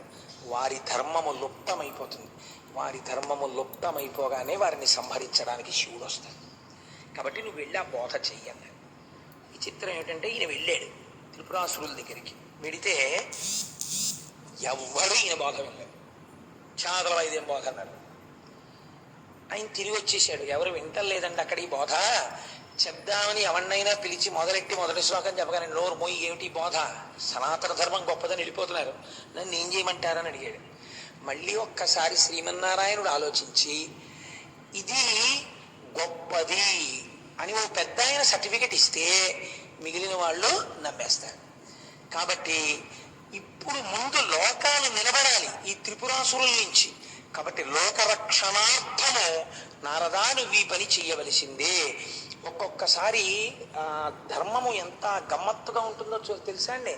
మీరు ఒక చిన్న అధర్మాన్ని చేసి ఒక పెద్ద ధర్మాన్ని ఆవిష్కరించారనుకోండి, అప్పుడు ఈ చిన్న అధర్మము లెక్కలోకి రాదు. పెద్దగా చేసినటువంటి ధర్మము ఏది ఉందో అది ఆవిష్కరించడానికి మీరు ఇది చేశారు కాబట్టి ఇది పక్కకి వెళ్ళిపోతుంది. ఇదే చెప్పాడు ఆయన నారదుడితో, ఇదే చెప్పాడు ఆయన ఆ వచ్చినటువంటి అరిహన్మునితోటి. మీకు దీని వలన లోటు రాదు. ఎందుకని దీని కారణం ఏంటి, అవతల త్రిపురాసుర సంహారం జరగాలి. అందుకని నేను మిమ్మల్ని బోధ చేయమంటున్నాను. కాబట్టి నారద నువ్వు బయలుదేరి వెళ్ళి త్రిపురాసురుల దర్శనానికి వెళ్ళు. వెంటనే త్రిపురాసురులు ఏం చేస్తారు, లేచి నిలబడి నీకు నమస్కారం చేస్తారు. వాళ్ళకి చెప్పవలసిన మాటలేవో నువ్వు చెప్పి మార్గాన్ని సుగమం చెయ్యి అన్నారు. ఇప్పుడు అరిహన్ముని త్రిపురాసురులలో ఒకటి దగ్గరికి చేరాడు. ఎందుకైనా మంచిది పెద్దవాడి దగ్గరికి వెళ్తే మిగిలిన వాళ్ళు మాట వింటారు కదా అని చెప్పి తారకాక్షుడి దగ్గరికి వెళ్ళాడు. వెళితే ఆయన లేచాడు, నమస్కారం చేశాడు, కూర్చోబెట్టాడు. ఏమిటి మహర్షి ఇలా వచ్చారన్నాడు. అయ్యో ఏమిటో నీకు తెలీదా, నీ రాజ్యానికి ఒక మహాపురుషుడు వచ్చాడయా, ఎంత గొప్ప సిద్ధాంతం చెప్తున్నాడో, ఎటువంటి దీక్షలు ఇస్తున్నాడో నీకు తెలియదా? ఇప్పుడే నేను ఆ దీక్ష తీసుకొచ్చాను. ఎంత గొప్పవాడయా మహానుభావుడు కారణజన్ముడు. అలాగా, ఎక్కడున్నాడండి? అదిగో ఫలానా చోట కూర్చున్నాడు. అయితే ఆయన్ని పిలిపించాక అంతఃపురానికని పిలిపించాను. పిలిపించి ఆ అరిహన్మని ప్రబోధం చెయ్యమని అడిగాడు. ఏమిటండి మీరు చెప్పేది, చెప్పండి అని అడిగాడు. నారదుడు చెప్పాడు కదండి, ఇప్పుడు దానికి ఒక సర్టిఫికెట్ మోరు పడిపోయింది, అందుకని వింటున్నాడు త్రిపురులు. మీరు బాగా జ్ఞాపకం పెట్టుకోండి, త్రిపురాసుర సంహారమునందు పతనమునకు కారణమేది. నేను మీరు క్షమిస్తే మీకు ఒక్క మాట చెప్తా. ఎవరు పడితే వాళ్ళు తెలిసి తెలియక రాసిన పుస్తకాన్ని తెచ్చి మీరు ఇంట్లో పెట్టుకుంటే కొన్ని తరాలు దెబ్బతింటాయి. ఎందుకో తెలుసా అండి? హద్దులేని అజ్ఞానం శాశ్వత రూపాన్ని పొందుతుంది ప్రింట్లో. వేళంబరానికి పుస్తకాలు రాస్తారు. నేను అలా అన్నానని నన్ను క్షమించండి. నేను కొన్ని పుస్తకాలు చదివి నాకు ఎంత కోపం వచ్చిందంటే, మా ఆఫీస్లో కొంతమందిని తీసుకొచ్చి ఇవి నిజమా అని అడిగాను. రామాయణం మీద ఒక ఆవిడ ఒక పుస్తకం రాసింది. మీ అందరూ అనుకుంటున్నట్టుగా ఏదో విషంతోటో వృక్షంతోటో చెప్పిన ఆవిడ గురించి నేను మాట్లాడటం లేదు. ఈ మధ్యనే పబ్లిష్ అయింది ఆ బుక్. ఆ పుస్తకాన్ని నేను చదువుతున్నప్పుడు రామాయణంలో సీతా కళ్యాణం దగ్గర నుంచి రామచంద్రమూర్తి జననం దగ్గర నుంచి ఎన్ని అవాకులు చవాకులు రాశారో చెప్పలేను. రాసి ఆ సభాముఖంగా చెప్పడం కూడా నాకు ఇష్టం లేదు. ఎందుకు? అజ్ఞానం అని తెలిసి ప్రమాదం అని తెలిసి నేను ఆ బీజాలు చల్లడం. నేను నిజంగా, నాకు ఒక ఆయన పెద్ద పేరు కూడా రాసి బహూకరించాడు ఈ పుస్తకం చదవండి అని. నేను అది చూసి చదవడం మొదలుపెట్టాను. ఒక 50 పేజీలు చదివేటప్పటికి కట్టలు తెంచుకుంది నాకు కోపం. ఆఫీస్లో నాతో బాగా సన్నిహితంగా ఉండేటటువంటి వాళ్ళు కొంతమంది ఉన్నారు. వాళ్ళని పిలిచి నేను అండర్లైన్ చేసి ఈ పుస్తకం చదవండి అని అడిగాను. వాళ్ళు తెల్లబోయారు. ఎందుకంటే ఆ రోజుల్లో ఇక్కడ రామాయణ ప్రవచనాలు అయ్యాయి. ఏమంటే ఇంత దారుణంగా ఉంది ఏంటంటే ఈ పుస్తకం అని అడిగారు. వాళ్ళు రామాయణం విన్నారు కాబట్టి, రామాయణం చదువుకున్నారు కాబట్టి తెలిసిందండి. రామాయణం చదువుకొని వాడు ఉంటాడు, నిజంగా రాముడు ఎటువంటి వాడు అనుకోడు, సీతమ్మ అటువంటిది అనుకోరు, లక్ష్మణుడు ఎటువంటి వాడు అనుకోరు. ఇది ఏ పిల్లలో చదువుతారు. వాళ్ళ జీవితం ఎంత పాడైపోతుంది మీరు ఆలోచించండి. అత్యంత ప్రమాదకరమైన విషయం ఏమిటంటే, ప్రమాదకరమైనటువంటి వ్యక్తి అజ్ఞానంలోంచి పుట్టిన మాటలు వినడం, అజ్ఞానంలోంచి పుట్టిన పుస్తకాలు చదవడం. అందుకే పుస్తకం చదివే ముందు పెద్దల యొక్క ఆజ్ఞ తీసుకుని చదవాలి. మీ కంటితో చూసింది మీరు నమ్మండి. మీ కంటితో చూడందంతా సత్యమని ఆ పుస్తకాల్లోనూ ఉపనిషత్తులని వేదమని అవన్నీ ఏవో ఎవరెవరో చెప్పేస్తుంటే అవన్నీ విని నమ్మేస్తారా మీరు? ఎంత గొప్పగా బోధ చేస్తున్నారో చూడండి. అసత్యం చాలా అందంగా ఉంటుందండి. సంసారము సత్యము, నువ్వు సత్యం, నీ భార్య సత్యం, నీ ఇద్దరికి పిల్లలు పుట్టడం సత్యం, వీళ్ళు సత్యం. ఇవేమీ కాదు. ఈ పిల్లాడికి కాళ్ళు పెట్టినవాడు వేరే ఉన్నాడు, చేతులు పెట్టినవాడు వేరే ఉన్నాడు, వాడిలో చైతన్యంగా ఉన్నవాడు వేరే ఉన్నాడు. అదంతా ఈశ్వర కృప. ఈశ్వర కృప వల్ల నాకు పిల్లలు పుట్టారు. ఏంటి అర్థం లేని మాటలు? ప్రత్యక్షంగా తెలుస్తోందా నీకు నీ భార్యకి కలిపి పిల్లలు పుట్టారని? ఈశ్వరానుగ్రహం. ఎవడా ఈశ్వరుడు? ఇలాంటి తెలివి తక్కువ మాటలు మానేయండి. ఈశ్వరుడు గురించి ఉపకారాలు, పూజలు, కంటికి కనపడని వాడికి పూజలు చేయడం, కంటికి కనపడని వాడికి యజ్ఞాలు చేయడం, కంటికి కనపడని వాడికి యాగాలు చేయడం, నేతులు తీసుకొచ్చి కుమ్మరించేయడం, పాలు తీసుకొచ్చి పోచేస్తుండడం, ఇలాంటి పనులు చేయకండి. ఏం చేయాలో తెలుసా? బ్రహ్మలో అంత ఇంతే. అసలు నీకు ఇంకో విషయం చెప్పనా? చతుర్ముఖ బ్రహ్మగారు కూడా మీలాగే పుట్టారయా. ఆయన అంతే, మీలా పుట్టాడు, ఓ రోజులో వెళ్ళిపోతాడు. ఆయన మీకు వరాలు ఇవ్వడంటే విర్రేళ్ళు. కానీ ఆయనకి ఏదో కొద్దిగా కొంత శక్తి ఉంది, ఇప్పుడు మీకు కొంత శక్తి ఉంది. మీకన్నా కొంచెం తక్కువ శక్తి ఇంకోటికి ఉంది. మీకు రోగాలు లేవు, ఓడికి రోగాలు ఉన్నాయి. ఒకడికి ఆకలి ఉంది, నీకు ఆకలి లేదు. నీకు కడుపు నిండా తినడానికి ఉంది, వాడికి కడుపు నిండా తినడానికి లేదు. పుణ్యం అంటే ఏమిటో తెలుసా? ఇలా ఎక్కడైనా ఎత్తులు పల్లాలు ఉంటే కొంచెం దిద్దుతుండడం అంతే. నీకు అనిపిస్తే చెయ్యి పుణ్యం, అది కూడా అంతే. అంతే పుణ్యం అంటే. భూరునక భయం బాకట, ఎవడైనా భయంతో ఉన్నాడు అనుకో, నీకు ఇష్టమైతే ఎవరే నేను రక్షిస్తాను అంతే. అంతేగాని యజ్ఞం ఏమిటిరే, ఎందుకు పుణ్యం? ఎవరు చెప్పాడు నీకు చేయమని అన్నది? ఇది కదా కనపడుతోంది నీకు కళ్ళకి. వాడు భయంగా ఉన్నాడు కనపడుతోంది, వాడి భయం బాపు, అది సత్యం, అది అంగీకరిస్తాను. ఇవన్నీ నిజాలు అనుకున్నారు మహాప్రభు. ఇవన్నీ కోటగ్రహాలు చెప్తున్నారు, పురాణంలో నుండి ఎలా ఉండమన్నారని చెప్పారు. రేపు నేను చెప్పట్లేదు, హరిహన్ని ఇలా చెప్పి పాడు చేస్తున్నాడు. గుర్తుపెట్టుకోండి బాగా. కాబట్టి భీరున కభయం బాకట గారింపబడిన జనులకు గ్రాసము. అన్నం లేకుండా ఉన్నవాడికి నీకు పెట్టాలనిపిస్తే అన్నం పెట్టు, వాడు తింటాడు. ఆకలి తీరింది అమ్మయ్యా నీకు దండం పెడతాడు, కనపడుతోంది. అది పుణ్యం అంటే. తెగులం కూడిన వానికి ఔషధము, జబ్బు వచ్చిన వాడికి మంది, అమ్మయ్య నా జబ్బు తగ్గిద్దండి అంటాడు, అది పుణ్యం. యజ్ఞం ఏమిటిదే? ఓం నమో నారాయణాయ స్వాహ అని ఒకటి పట్టుకుని నెయ్యి వేసి, ఒకటి పట్టుకుని ఆ చెరువు వేసేసి, అంటే తయారు చేసినటువంటి పదార్థం వేసేసి ఆ మంత్రం చెప్పేస్తే నారాయణుడు తినేసాడా? చెప్పినవాడు చూశాడేంటి? ఇవన్నీ ఎందుకు చేస్తున్నారు మీరు? ఇవన్నీ మీకు బుర్ర ఉందా లేదా? మీరు చూశారా శివుణ్ణి? మీరు బ్రహ్మగారిని చూశారు. ఆయన ఏమన్నాడు మీతోటి? నేను ఉంచలేనండి అన్నాడంటే ఆయనకి కొంత పరిమితి ఉందా లేదా బలానికి? మీ బలం ఎలాగ కొన్నింటిలో ఉండి కొన్నింటిలో ఉండదో ఆయనకి బలం కొన్నింటిలో ఉంది, కొన్నింటిలో లేదు. మీరు అసలు శివుడు అన్నవాడిని చూడనే లేడు, ఆ చూడని వాడిని పూజలు మొదలెట్టారు. వాడి వల్ల మీరు చాలా గొప్పగా ఉంటా ఉంటున్నారు. ఏమిట్రా ఈ వెర్రెంత మీకు? ఇవన్నీ మానేసేయండి. మానేసి విద్యార్థి కోసము అభిమత విద్యం. చక్కగా విద్యార్థి ఉంటాడు, వాడు ఏం చదువుకుంటానంటే చదివించండి. ఏం చదివిస్తారా ఊళ్ళో ఇంక ఇప్పటి నుంచి? వీళ్ళు చెప్పిన చదివే చదివిస్తారు. ఇక అది మరి అడిగింది ఆకరణ. కాబట్టి ఇవి చేయించండి రా. ఇంకొకటి చెప్పనా? ధనము ఆర్జించడం అన్నది ఎలా ఆర్జించగలరు? రెండు ఉండాలి. అవతల వాడి దగ్గర మోసం చేసి సంపాదించారని ఎవరంటారో తెలుసా అండి? అలా మోసం అన్న పేరు ఎందుకు పెడతారంటే, అలా డబ్బు సంపాదించే తెలివితేటలు వీడికి లేవు కాబట్టి వాడి మీద ఏడుపు కొద్ది వాడు మోసం చేశాడంటుంటాడు. నీకు ఉంటే తెలివితేటలు నువ్వు సంపాదించుకోకూడదు, అలాగా వీడికి లేవు, వాడికి ఉన్నాయి, అందుకని అలా అంటారు. మీరేం బెంగెట్టుకోకండి. మీకు ఎంత తెలివితేటలున్నాయో అంత తెలివితేటలతో అందరి దగ్గరే కొట్టుకొచ్చేయండి. మీకు తెలిసినవన్నీ తెచ్చి అనుభవించండి హాయిగాను. అన్నీ తెచ్చి ఏం చేసుకోమని చెప్పిందో తెలుసా శాస్త్రం? ఇదే సత్యం, ఇదే ఉంటుంది. కాబట్టి దీంతో 12ంటికి తృప్తిపరచాలి. అగ్నిహోత్రాన్ని దేవతల్ని తృప్తిపరచలేట్రా? ఎవరు చెప్పాడు మీకు?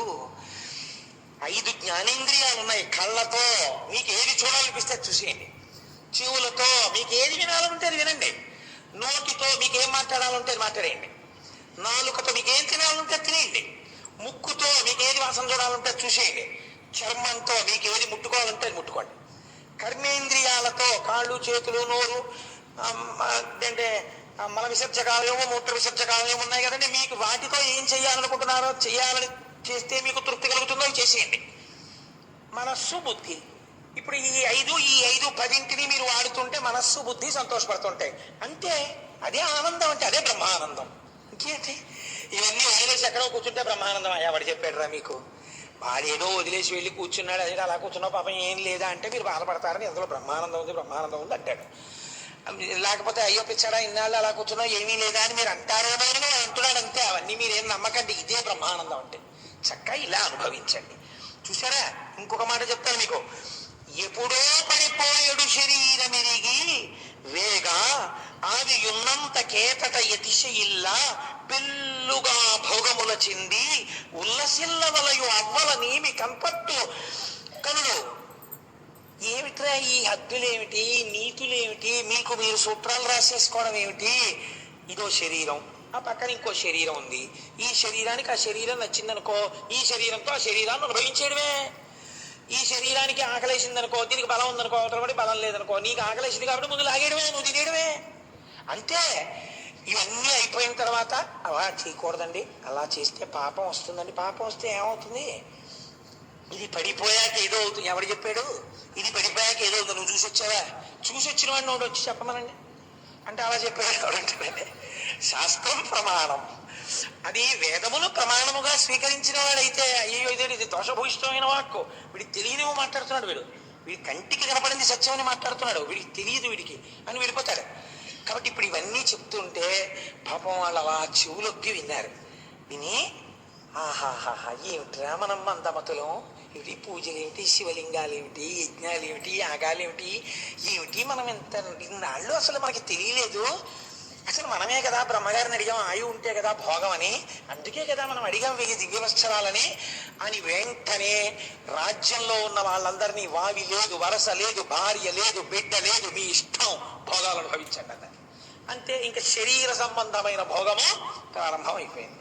ఎవరికి ఏది భోగం అనిపిస్తారో అనుభవిస్తారంతే. పాపం లేదుగా, పాపము లేదు పుణ్యము లేదు, గొడవ లేదు వాడికి. ఇంకా కాబట్టి ఇప్పుడు ఎక్కడ చూసినా స్త్రీలు పురుషులిట్టుల పాలింపక పూర్వ ధర్మ పదవీచ్యుతులై రేలు పవల్ ధన కామేచ్ఛాలసులైరి తరిగె సత్వం వెల్లన్. ఇలా రాత్రి లేదు, పగలు లేదు, బ్రాహ్మీ ముహూర్తంలో అయితే పూజ చెయ్యాలని గొడవ లేదు, పూజ లేదు, పునస్కారం లేదు, యజ్ఞం లేదు, యాగం లేదు, క్రతువు లేదు, దేవతలు లేరు, హవిస్సులు లేవు, భయం లేదు, శాస్త్రం లేదు, శాస్త్రవాక్యం లేదు, ఋషివాక్యం లేదు, పురాణం లేదు, ఏమీ లేదు. నీ కంటికి కనపడింది నువ్వు చేసేసుకోవచ్చు, అన్ని భోగాలు అనుభవించవచ్చు, అన్ని వదిలేసి తిరగచ్చు. కాబట్టి ఇప్పుడు ఏమైంది, మంగళప్రదమైన అన్ని వదిలేశారు, అమంగళప్రదమైనవన్నీ కౌగులించుకున్నారు, కౌగులించుకుని తిరిగారు. దానివల్ల లోకమంతా పాపభూయిష్టమైపోయింది. ఇప్పుడు వీళ్ళందరూ ఏం చేశారు అంటే, శ్రీ మహావిష్ణువు బ్రహ్మగారు వీళ్ళందరినీ తీసుకుని పరమశివుడి దగ్గరికి వెళ్ళారు. వెళ్ళి, శంకరా ఒక్కసారి మీరు చూడండి, మీరు పంపారు కదా, సర్వం సిద్ధం చేసేసాం, ఇప్పుడు భక్తి ఏం లేదు, ఇప్పుడు మిమ్మల్ని పూజించే వాళ్ళు ఎవరు అక్కడ లేరు. ఎక్కడొచ్చిందండి ఈ ప్రమాదం? మీరు టక్కరితనం అనుకోకండి, శ్రీ మహావిష్ణువు యొక్క టక్కరితనమని మీరంటే నేను అంగీకరించాను. మీరు ఎక్కడ దెబ్బతింటున్నారో చూపిస్తున్నారు ఆయన. వినకూడనిది వినుటయే ప్రమాదమునకు కారణము. మనస్సుకి బలహీనత ఉంటుంది, భయానికి లొంగుతుంది. అది మనము వినకూడనిది అనుకుంటే ఆ ప్రాంగణమునకు వెళ్ళరాదు.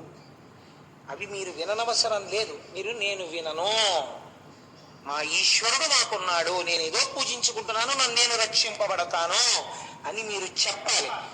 వినడం మీ తప్పు, చెప్పిన వాడి తప్పు కాదు. వాడు అలా చెప్పాలనుకున్నాడు, వాడు చెప్పాడు, అలా వాడు నమ్మాడు కాబట్టి వాడు చెప్తాడు. కానీ వినడం మీదే తప్పు. ఇది బహుశः యుగ యుగములకు అవసరమని పరమాత్మ అప్పుడే భావించి ఉంటారు. అందుకని అప్పుడే ఈ పని చేయించి చూపించారు. కనుక చెడు మాట వినరాదు. కాబట్టి ఇప్పుడు ఏమైంది, శంకరుడు చూశాడు, అబ్బో చాలా బాగుందయ్యోయ్, త్రిపురాసురులు చాలా గొప్ప పూజలు మొదలెట్టారు, ఇప్పుడు నేను వారిని సంహరించవచ్చు. కానీ నేను సంహరించడం పెద్ద విశేషం కాదు, సంహరిస్తాను, పాపం చేశారు కాబట్టి దేవతా సార్వభౌముడిగా. వాళ్ళు కొన్ని వరాలు అడిగేటప్పుడు 1000 దివ్య సంవత్సరాలన్నారు, పుష్కరావర్తక మేఘాలన్నారు, పుష్యమితో చంద్రుడు ఉండాలన్నారు, మిట్ట మధ్యాహ్నం అభిజిత్ ముహూర్తం ఉండాలన్నారు, ఇంతకు ముందు లేని రథం ఉండాలన్నారు, ఇంతకు ముందు లేని ధనస్సు ఉండాలన్నారు, ఇంతకు ముందు లేని బాణం ఉండాలన్నారు. ఇవన్నీ అన్నారు కదా, మరి అవన్నీ తెచ్చారా అన్నారు. అవన్నీ పట్టుకుని వచ్చేసాం మహాప్రభు అన్నారు. అయితే సరే తీసుకురండి అన్నారు. ఏమిటి తీసుకొచ్చారు వాళ్ళు? సమస్త లోకములలో ఉండేటటువంటి సారమును పిండి వాళ్ళు దాన్ని భూమండలం మీద రథంగా, భూమిని రథంగా మార్చారట. కుడి చక్రంగా సూర్యుణ్ణి పెట్టారు, ఎడమ చక్రంగా చంద్రుణ్ణి పెట్టారు. ఆ చక్రాలకి ఆకులుగా ఇటు 6 ద్వాదశాదిత్యులను పెట్టారు. అలంకారంగా నక్షత్రాలతో అలంకారం చేశారు. ఇత పూర్వం లేదు కదండి ఇటువంటి రథం. దీనికి కమ్ములుగా, అంటే రథానికి కింద నుంచి ఇలా గుర్రాల దగ్గరికి వెళ్ళే కమ్ములుగా ఋతువుల్ని పెట్టారు. ఆకాశాన్ని ఆ రథానికి కప్పుగా పెట్టారు. మందర పర్వతాన్ని శివుడు కూర్చోడానికి ఆసనంగా వేశారు. ఉదయాచలము, అస్తాచలము అనేటటువంటి 2 కొండల్ని నొగలుగా మార్చారు. సంవత్సరాల్ని వేగంగా మార్చారు, రథం యొక్క వేగంగా. ఉత్తరాయణాన్ని, దక్షిణాయనాన్ని 2 చక్రాలకి శీలలుగా వేశారు. పంచభూతాల్ని ఆ రథానికి బలంగా మార్చారు. వేదాంగ పురాణాల్ని రథానికి గంటలుగా కట్టారు. గంగాది నదుల్ని ఆ లోపల శివుడు కూర్చున్నప్పుడు చామరం వేయడానికి స్త్రీలుగా మార్చారు. బ్రహ్మగారిని సారథిగా కూర్చోబెట్టారు. ప్రణవాన్ని ఆ గుర్రాల్ని తోలడానికి కొరడాగా మార్చారు. మేరు పర్వతాన్ని ధనస్సుగా చేశారు. ఆదిశేషుణ్ణి అల్లెత్రాడుగా కట్టారు. సరస్వతీదేవిని గంట కొట్టి బయలుదేరాలి కాబట్టి రథానికి ముఖ్య గంటగా మార్చారు. శ్రీ మహావిష్ణువు బాణంగా మారారు.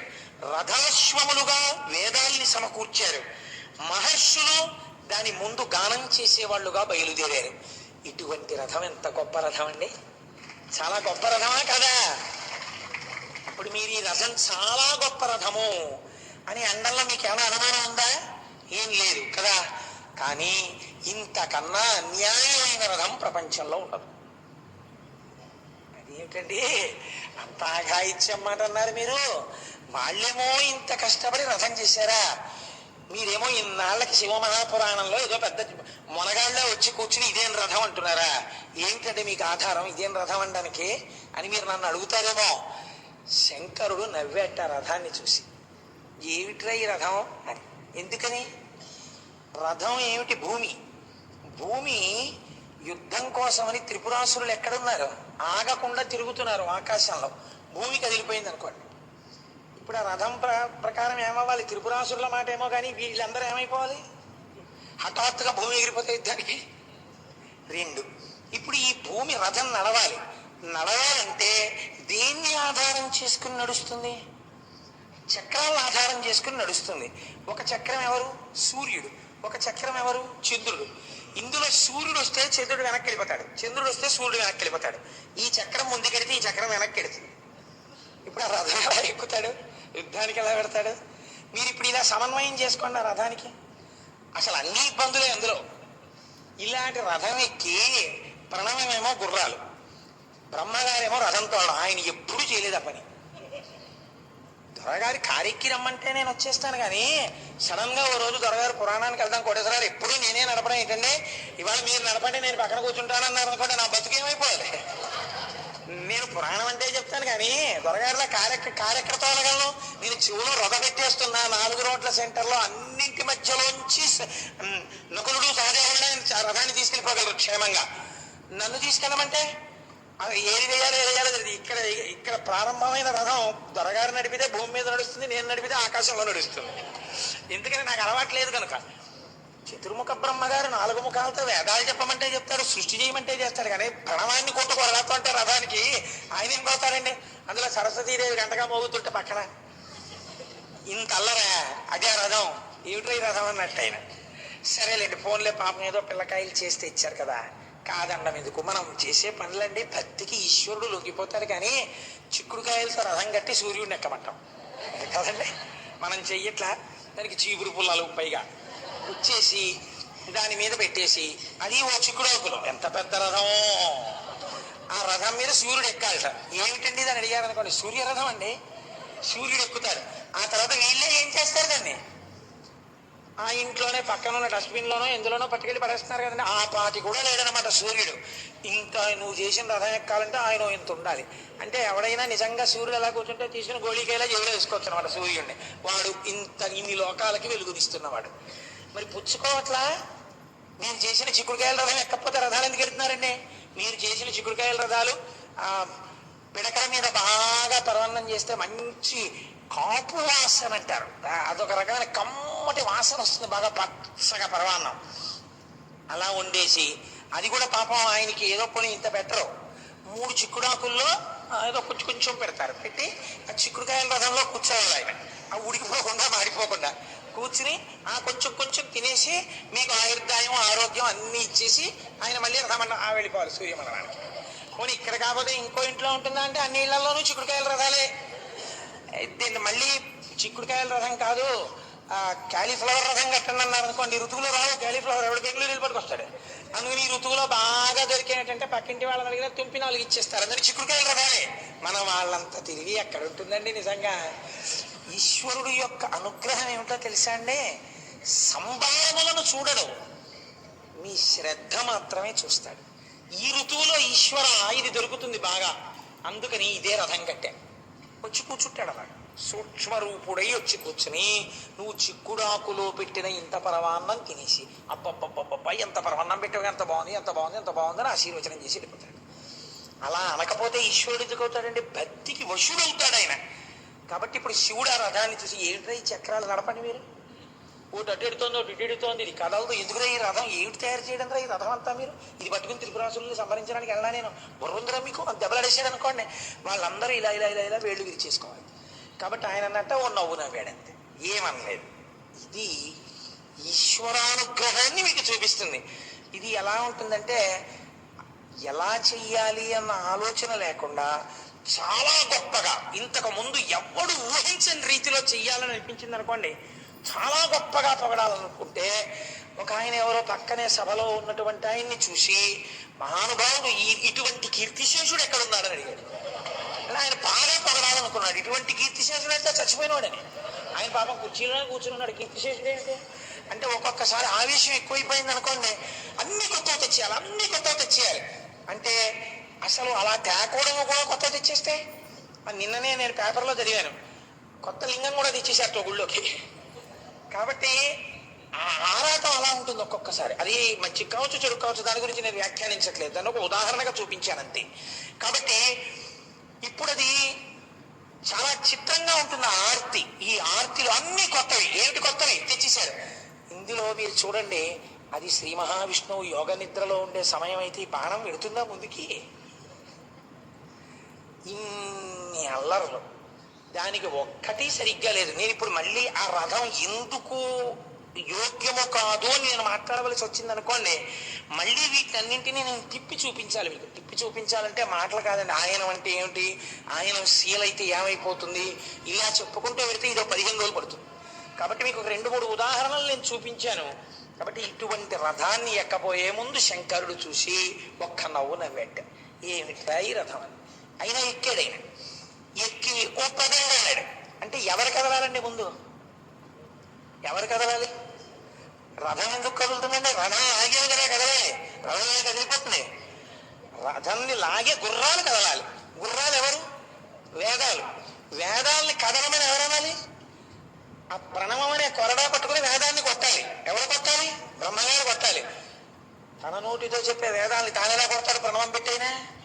అయినా సరే ఆయన అంటే డ్రైవింగ్ దాని వాడి సీట్లో కూర్చుంటే తాళం తిప్పడమేనట్టు ఆయన అటు ఇటు చూసి, ఎవడో ఈ రథం మీద నన్ను కూర్చోబెట్టారు, చతుర్ముఖ బ్రహ్మగారు పెద్దవాడు రథం తోలంటే ఇచ్చే పదవి ఇవ్వాలి, అంతేకాని పెద్దవాడు కదా అని పనికి మేల పదవి ఇచ్చేస్తే ఆయన ఏం చేస్తాడు పాపం? అది ఆయన చేసే పని కాదు. కోటేశ్వర ఉపన్యాసం ఎంత బాగా చెప్తారో, మా ఇంట్లో నుయ్యి తవ్వి పెడతారు అంటే నేను ఎక్కడ చదువుతాను? పురాణం చెప్పడానికి నుయ్యి తవ్వడానికి సంబంధం ఏంటి? ఏదో చెప్పవలసింది చెప్పాలి పని. పోనీ పద్యం అర్థం కాలేదు, శివమహాపురాణం అయిపోయిన తర్వాత ఎప్పుడైనా అడుగుతాను చెప్పండి అనాలి. కానీ వేదిక దిగిపోగానే నేను అప్పున్నట్టు చొక్కా పట్టుకుని మళ్ళీ అనుమానాలు అడగకూడదు కదా. అలా ఇప్పుడు ఆయన్ని పాపం ఈ పదవప్ప చెప్పారు, ఆ గుర్రాలు కదలాలి. ఇప్పుడు ఆ గుర్రాల్ని ఆయన అన్నాడు, ఆ కదలండి అన్నాడు. అంతకన్నా ఆయనకి పాపం గుర్రాలు కొట్టడం అదే ఆయన చేయలేడు. ఆయన చతుర్ముఖ బ్రహ్మగారు అంటే మహాసాధు పురుషుడు ఆయన. అంటే అవి ఏం చేశాయి? బ్రహ్మగారు ఆజ్ఞ బాగుండదు, కదలాలి. కదలబోయి కింద పడిపోయి. ఎందుకు పడిపోయి? రథంలో కూర్చున్నవాడు ఎవరు? పరబ్రహ్మం. ఈ వేదాలు ఏం చెప్పాయి? యతో వాచో నివర్జ్యం చ అప్రాప్య మనసా సహ. ఎక్కడ మనస్సు వాక్కు ఇక్క పని చెయ్యవో అక్కడ బ్రహ్మం ఉంది. వేదాలు బ్రహ్మము ఉండే చోటు చెప్పాయి తప్ప బ్రహ్మము ఉండే చోటుని మీకు దర్శనం చేయించలేవు. దానికి ఆ బలహీనత. ఎందుకని? శృతి ప్రమాణమును చెప్తుంది, పరబ్రహ్మమును చెప్తుంది తప్ప మీకు దర్శనం చేయించదు. దర్శనం మీ యోగ్యతా సిద్ధి వలన వస్తుంది, మీ భక్తి వలన, జ్ఞానము వలన వస్తుంది. కాబట్టి ఇప్పుడు వేదము పరబ్రహ్మమును ఎలా తీసుకెళ్ళగలదు? అప్పుడు వేదము ఈశ్వరుణ్ణి కరిపేయగలిగినటువంటిది అయిపోతుంది. కాబట్టి వేదము తన స్థితిలో తాను ఉండిపోవాలి. లోపల శంకరుడు ఉన్నాడు, వేదాలు గుర్రాలుగా ఉన్నాయి కాబట్టి అవి మోకాళ్ళ మీద పడిపోయి. కాళ్ళ మీద నిలబడితే కదులుతుందని ఆశ. మీరు చూడండి, బండికి ఎద్దులు కడతారు, కట్టి అంటాడు అనగానే ఎద్దు నీరసంగా ఉందనుకోండి, అది పడుకుంటుంది, కాడితో సహా పడుకుంటుంది. పడుకుంటే ఇప్పుడు ప్రయత్నం అలా నడు డేకు అండవు లేపే ప్రయత్నం చేస్తాడు. అందులో ఆ తోక నలిపేస్తారు. ఎవరిని ఎందుకు వచ్చిన వారన్నా కానండి, నానా అల్లరి చేస్తారు పాపం. అది ఏదో మొత్తానికి లేచి అక్కడ కూలబడిపోతుంది. ఇప్పుడు బండిలో ఉన్న బరువుని తాను లాగలేనప్పుడు ఇప్పుడు ఏమైంది? ఆ గుర్రాలు లాగలేకపోయాయి. ఆయన అన్ని లోకాలు బొచ్చలో పెట్టుకుని రథం ఎక్కిస్తే భూమి ఏం చేస్తుందండి? డామని పడిపోయాయి గుర్రాలు. ఇప్పుడు ఏం చేస్తాడు? ఎంతకని కొడతాడు ఇది పెట్టి. కాబట్టి ఓ రథ గంట టాంగ్ టాంగ్ టాంగ్ టాంగ్ మోగేస్తుంది అది రథం వెళ్ళాలని. అవతల వాళ్ళేమో ఒక్క క్షణం ఉంటాయి ఆ 3 సరళ రేఖలో, అసలు ఈ రథమే కదలటం లేదు. అది దాటిపోయింది అనుకోండి, అయిపోయింది లోకాల పని. ఇప్పుడు ఎలా? ఈయన ఏమీ తెలియని వాళ్ళ చూస్తున్నాడు. ఏమిటి రథం అంటున్నారు, ఆ గుర్రాల దగ్గరికి వెళ్తున్నారు, లేవండి అంటున్నారు. బ్రహ్మగారు లేపండి, ఏమని లేపుతాడు? ఇంత అల్లరి. ఇంతమంది దేవతలు చేసిన నిర్మాణము విఫలమైపోయినది. ఆ రథము నడవలేదు.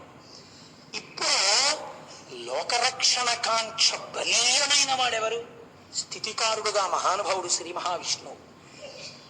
అబ్బాయి, మీరు లాగలేరు. ఆయనకి నాకు భేదము లేని వాళ్ళం కాబట్టి నేనే ఆయన్ని కలిపేయాలి.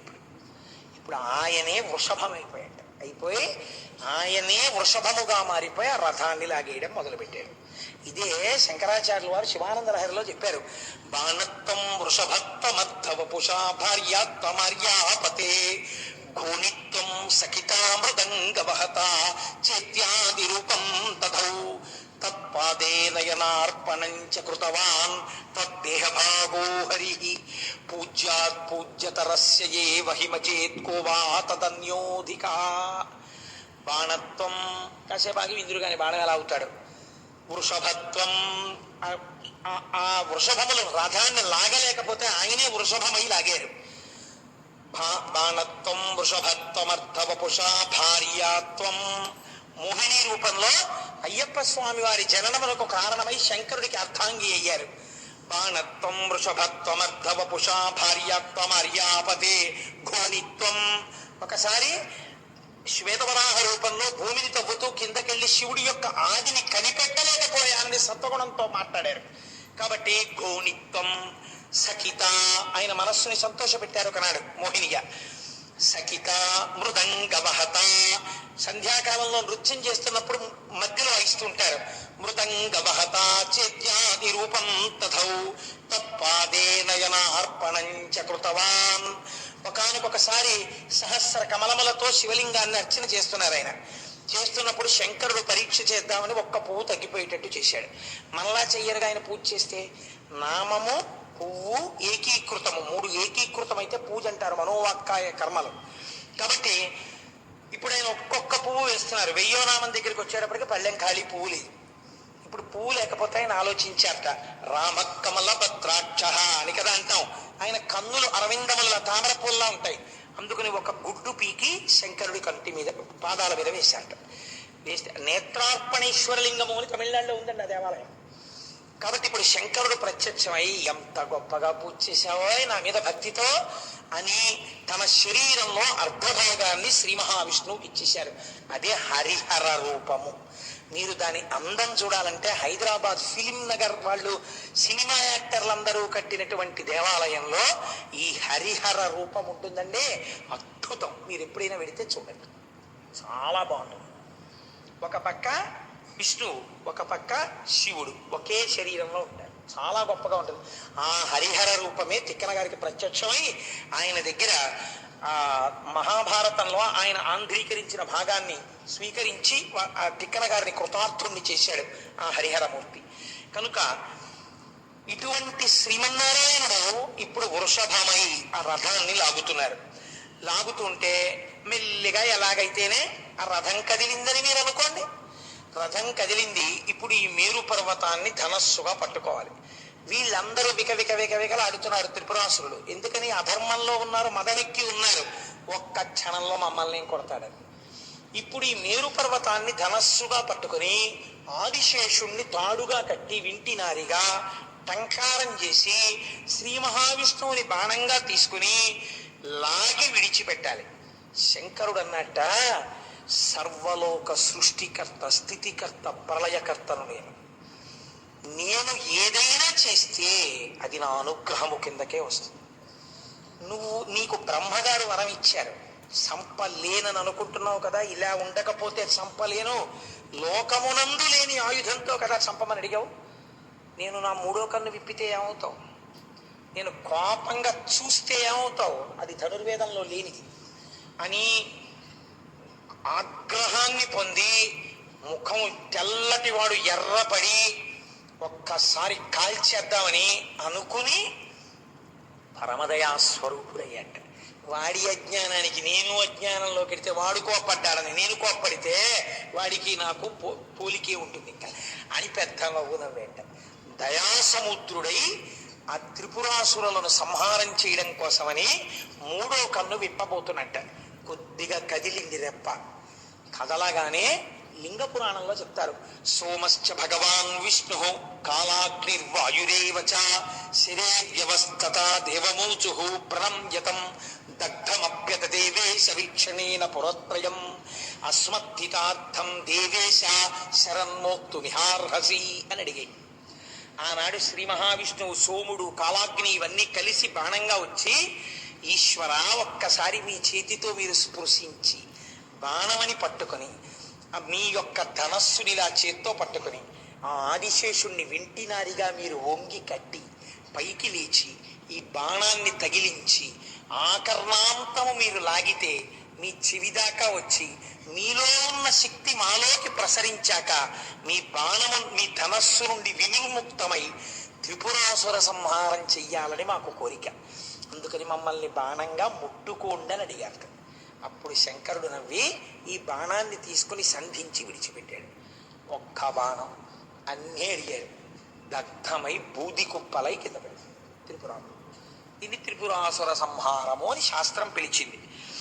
రక్కసులతోడ త్రిపురంబులు ఉక్కుమాలి కాలి బూడిదయై భువి కూలే అంత దేవదుందుభినాదముల్ తెజరిల్లి హరునిపై పుష్పవృష్టి పెల్లడరి కురిసే.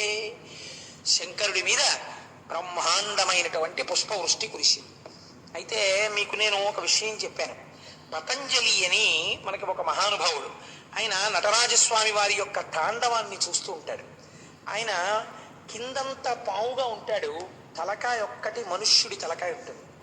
ఆయన చేతులు కట్టుకుని తాండవం చేస్తున్నప్పుడు నవ్వారు. ఆయన్ని చూసి కొన్నారు. ఎలా ఉన్నాడో చూడు, ఆ నాట్యాన్ని అంత శ్రద్ధగా చూస్తారు కానీ నాట్యం చేయడానికి కాళ్ళున్నాయా చేతులున్నాయా అన్నారు. అంటే ఆయన వెంటనే ప్రకటన చేశారు సభలో. ఆయన అన్నారు, నాకు కాళ్ళు చేతులు లేవని కదా అంటున్నారు. కాళ్ళంటే కింద పొడుగ్గా ఉంటాయి, చేతులంటే పైన. కాబట్టి మీకు కాళ్ళు కొమ్ములు ఉన్నాయని గర్వం.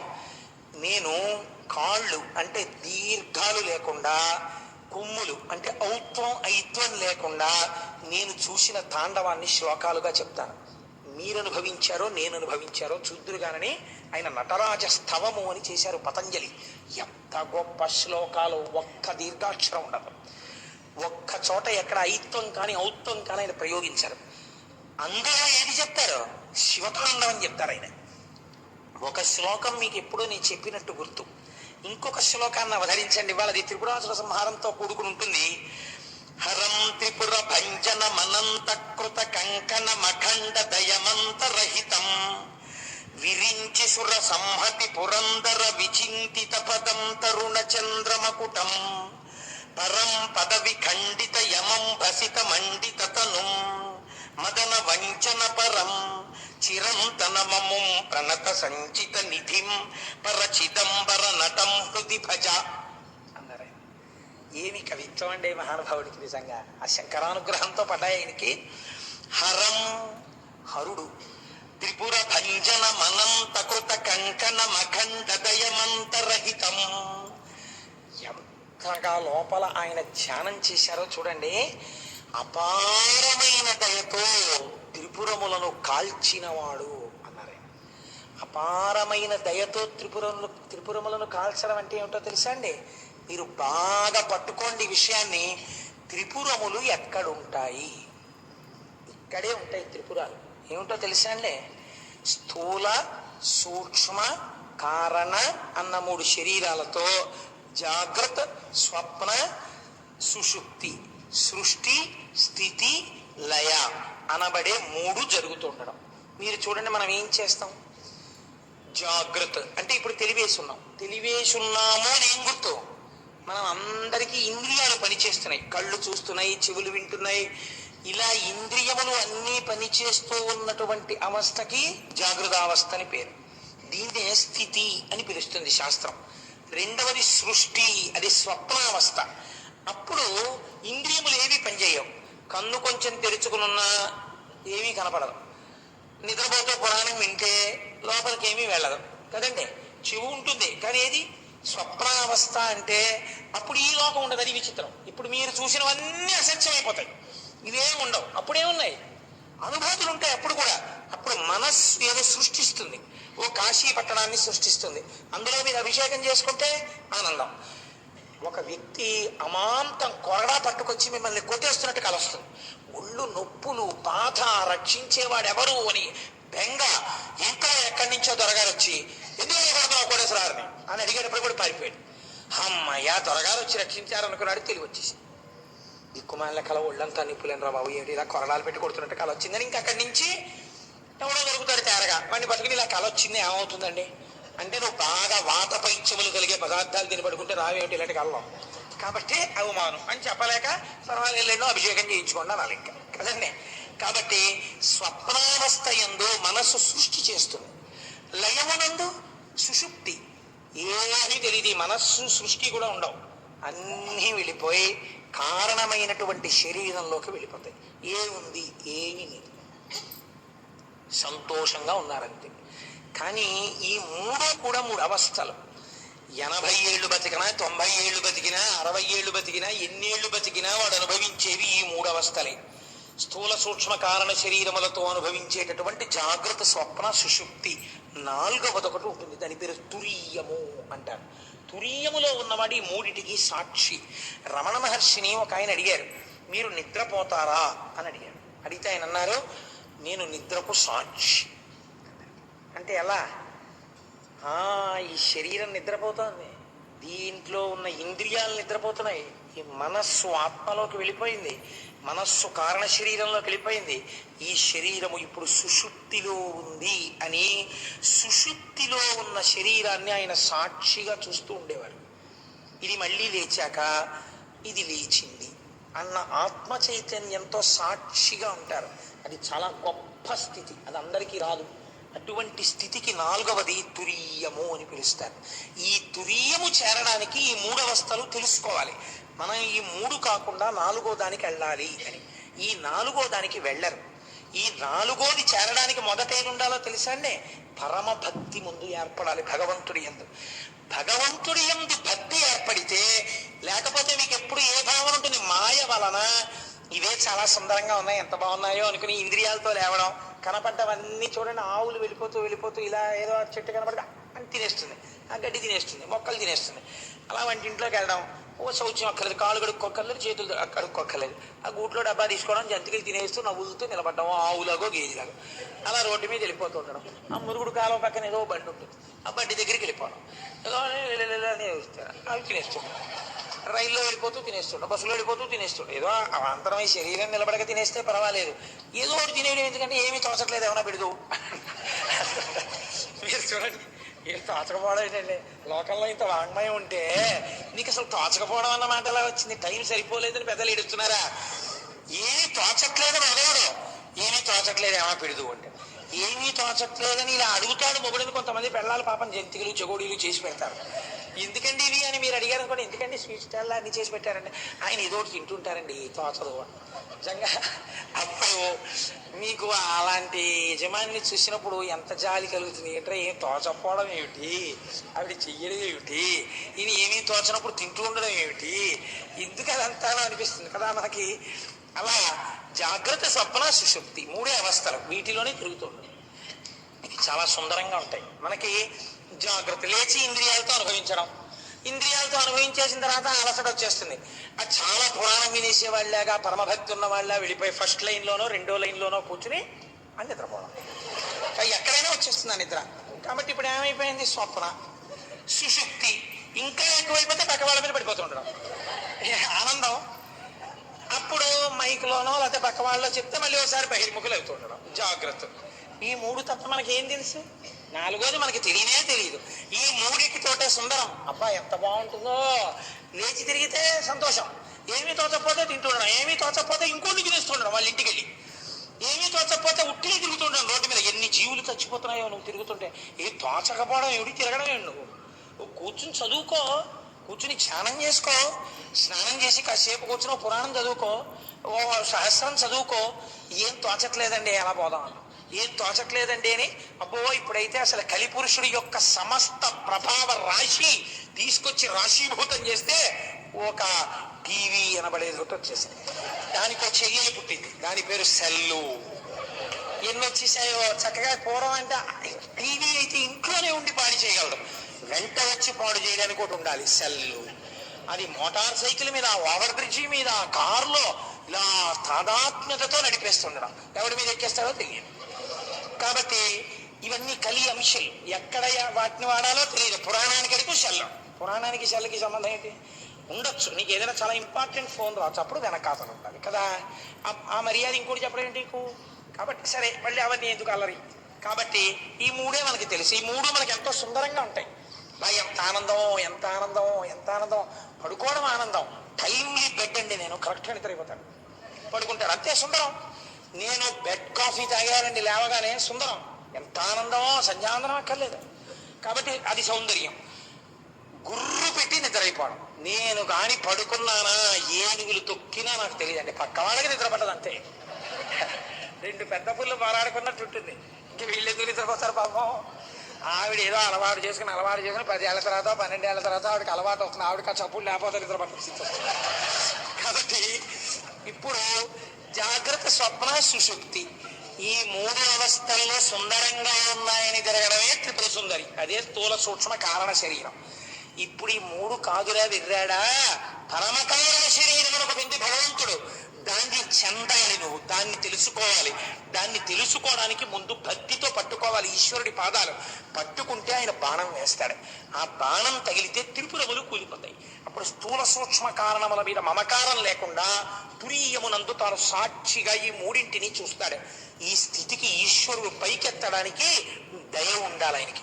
ఆ దయ భక్తి వలన కలుగుతుంది. కాబట్టి ఇప్పుడు త్రిపురములను ఆగ్రహంతో చంపాలా, దయతో చంపాలా? దయతో చంపాలి. కాబట్టి త్రిపురాసుర సంహారము దేని వలన జరిగినది అంటే కేవలము శంకరుని యొక్క అపారమైనటువంటి దయ వలన త్రిపురాసుర సంహారము జరిగినది. మీరు ఇది వినేటప్పుడు మీకు నేను ఒక్క విషయాన్ని విజ్ఞాపన చేస్తాను, మీరు కొంచెం జాగ్రత్తగా వినండి. మనకి శంకర భగవత్పాదులు మహానుభావుడు, జగదాచార్యులు. వారు స్పృశించినటువంటి విషయం లేదు, వారు చెప్పనటువంటి విషయం లేదు. భక్తి అన్న మాటకు అసలు అర్థం ఏమిటో, భక్తికి మీకు మీరుగా న్యాయమూర్తిగా కూర్చుని మీరు భక్తిగా ఉన్నారో లేదో మీరు ఎలా చూసేసుకోవచ్చో శంకరాచార్యుల వారు ప్రబోధ సుధాకరము అని అద్భుతమైనటువంటి గ్రంథం శంకరాచార్య కృతం. అందులో ఒక శ్లోకం చెప్పారు శంకరాచార్యుల వారు. మీరు చూడండి ఎంత అందంగా ఉంటుందో. చేతశ్చంచలతాం విహాయ పురత సంధాయ కోటిద్వయం తత్రైకత్య నితేహి సర్వ విషయా సన్యత్ర చ శ్రీపతిం విశ్రాంతిర్హితమస్యః త్వనుతయోర్మధ్యే తదాలోచ్యతాం యుక్త్యావానుభవేన యత్ర పరమానందశ్చ తత్సేవ్యతాం అన్నారు. మీరు ఒక త్రాసుని తీసుకొచ్చి అలా పెట్టారనుకోండి, ఇటు తక్కెట్లోనూ ఏం లేదు, ఇటు తక్కెట్లోనూ ఏం లేదు. త్రాసు ముళ్ళు స్థిరముగా ఉంటుందా? ఉండదు. ఎందుకు ఉండదో తెలుసా అండి? కాస్త గాలి వేసింది అనుకోండి, ఈ తక్కెడి ఇలా ఉంటుంది. ఈ తక్కెడి ఇలా కిందకి వెళ్ళగానే అన్నీ స్థిరంగా ఉంటాయి. పైన ఉన్నటువంటి ముళ్ళు మాత్రం ఇలా ఉంగుతుంది. కాసేపటికి ఎవరో వచ్చి ఇటు పక్కన ఏదో పడేస్తారు, అందులో ఓ రుమాలో ఏదో అక్కడ పెడతారు. లేకపోతే తెచ్చుకున్న వస్తువులు ఏదో సర్దుకుంటూ గబుక్కున అలా వాచియో ఏదో తీసి అక్కడ పెట్టారు. ఇప్పుడు ఏమవుతుంది? ఇలా ఉరుగుతుంది. త్రాసు అని దేనికి పేరు? ఎప్పుడు ముళ్ళు ఇలా ఇలా మీరు తూకం కదండి వెయ్యాలి, మరి తూకం వెయ్యాలి కాబట్టి ఎప్పుడు ఇలా తిరుగుతూనే ఉంటుంది.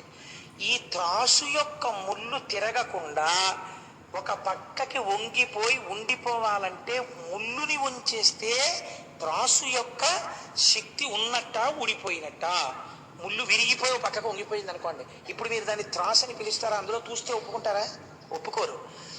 ఇందులో పదార్థం పడినప్పుడు ఇటువైపు బరువు ఎక్కువగా ఉన్నది అని ఇటు పక్కకి వంగిపోయి ఉండిపోయింది అనుకోండి, అప్పుడు అది త్రాసు కదండి.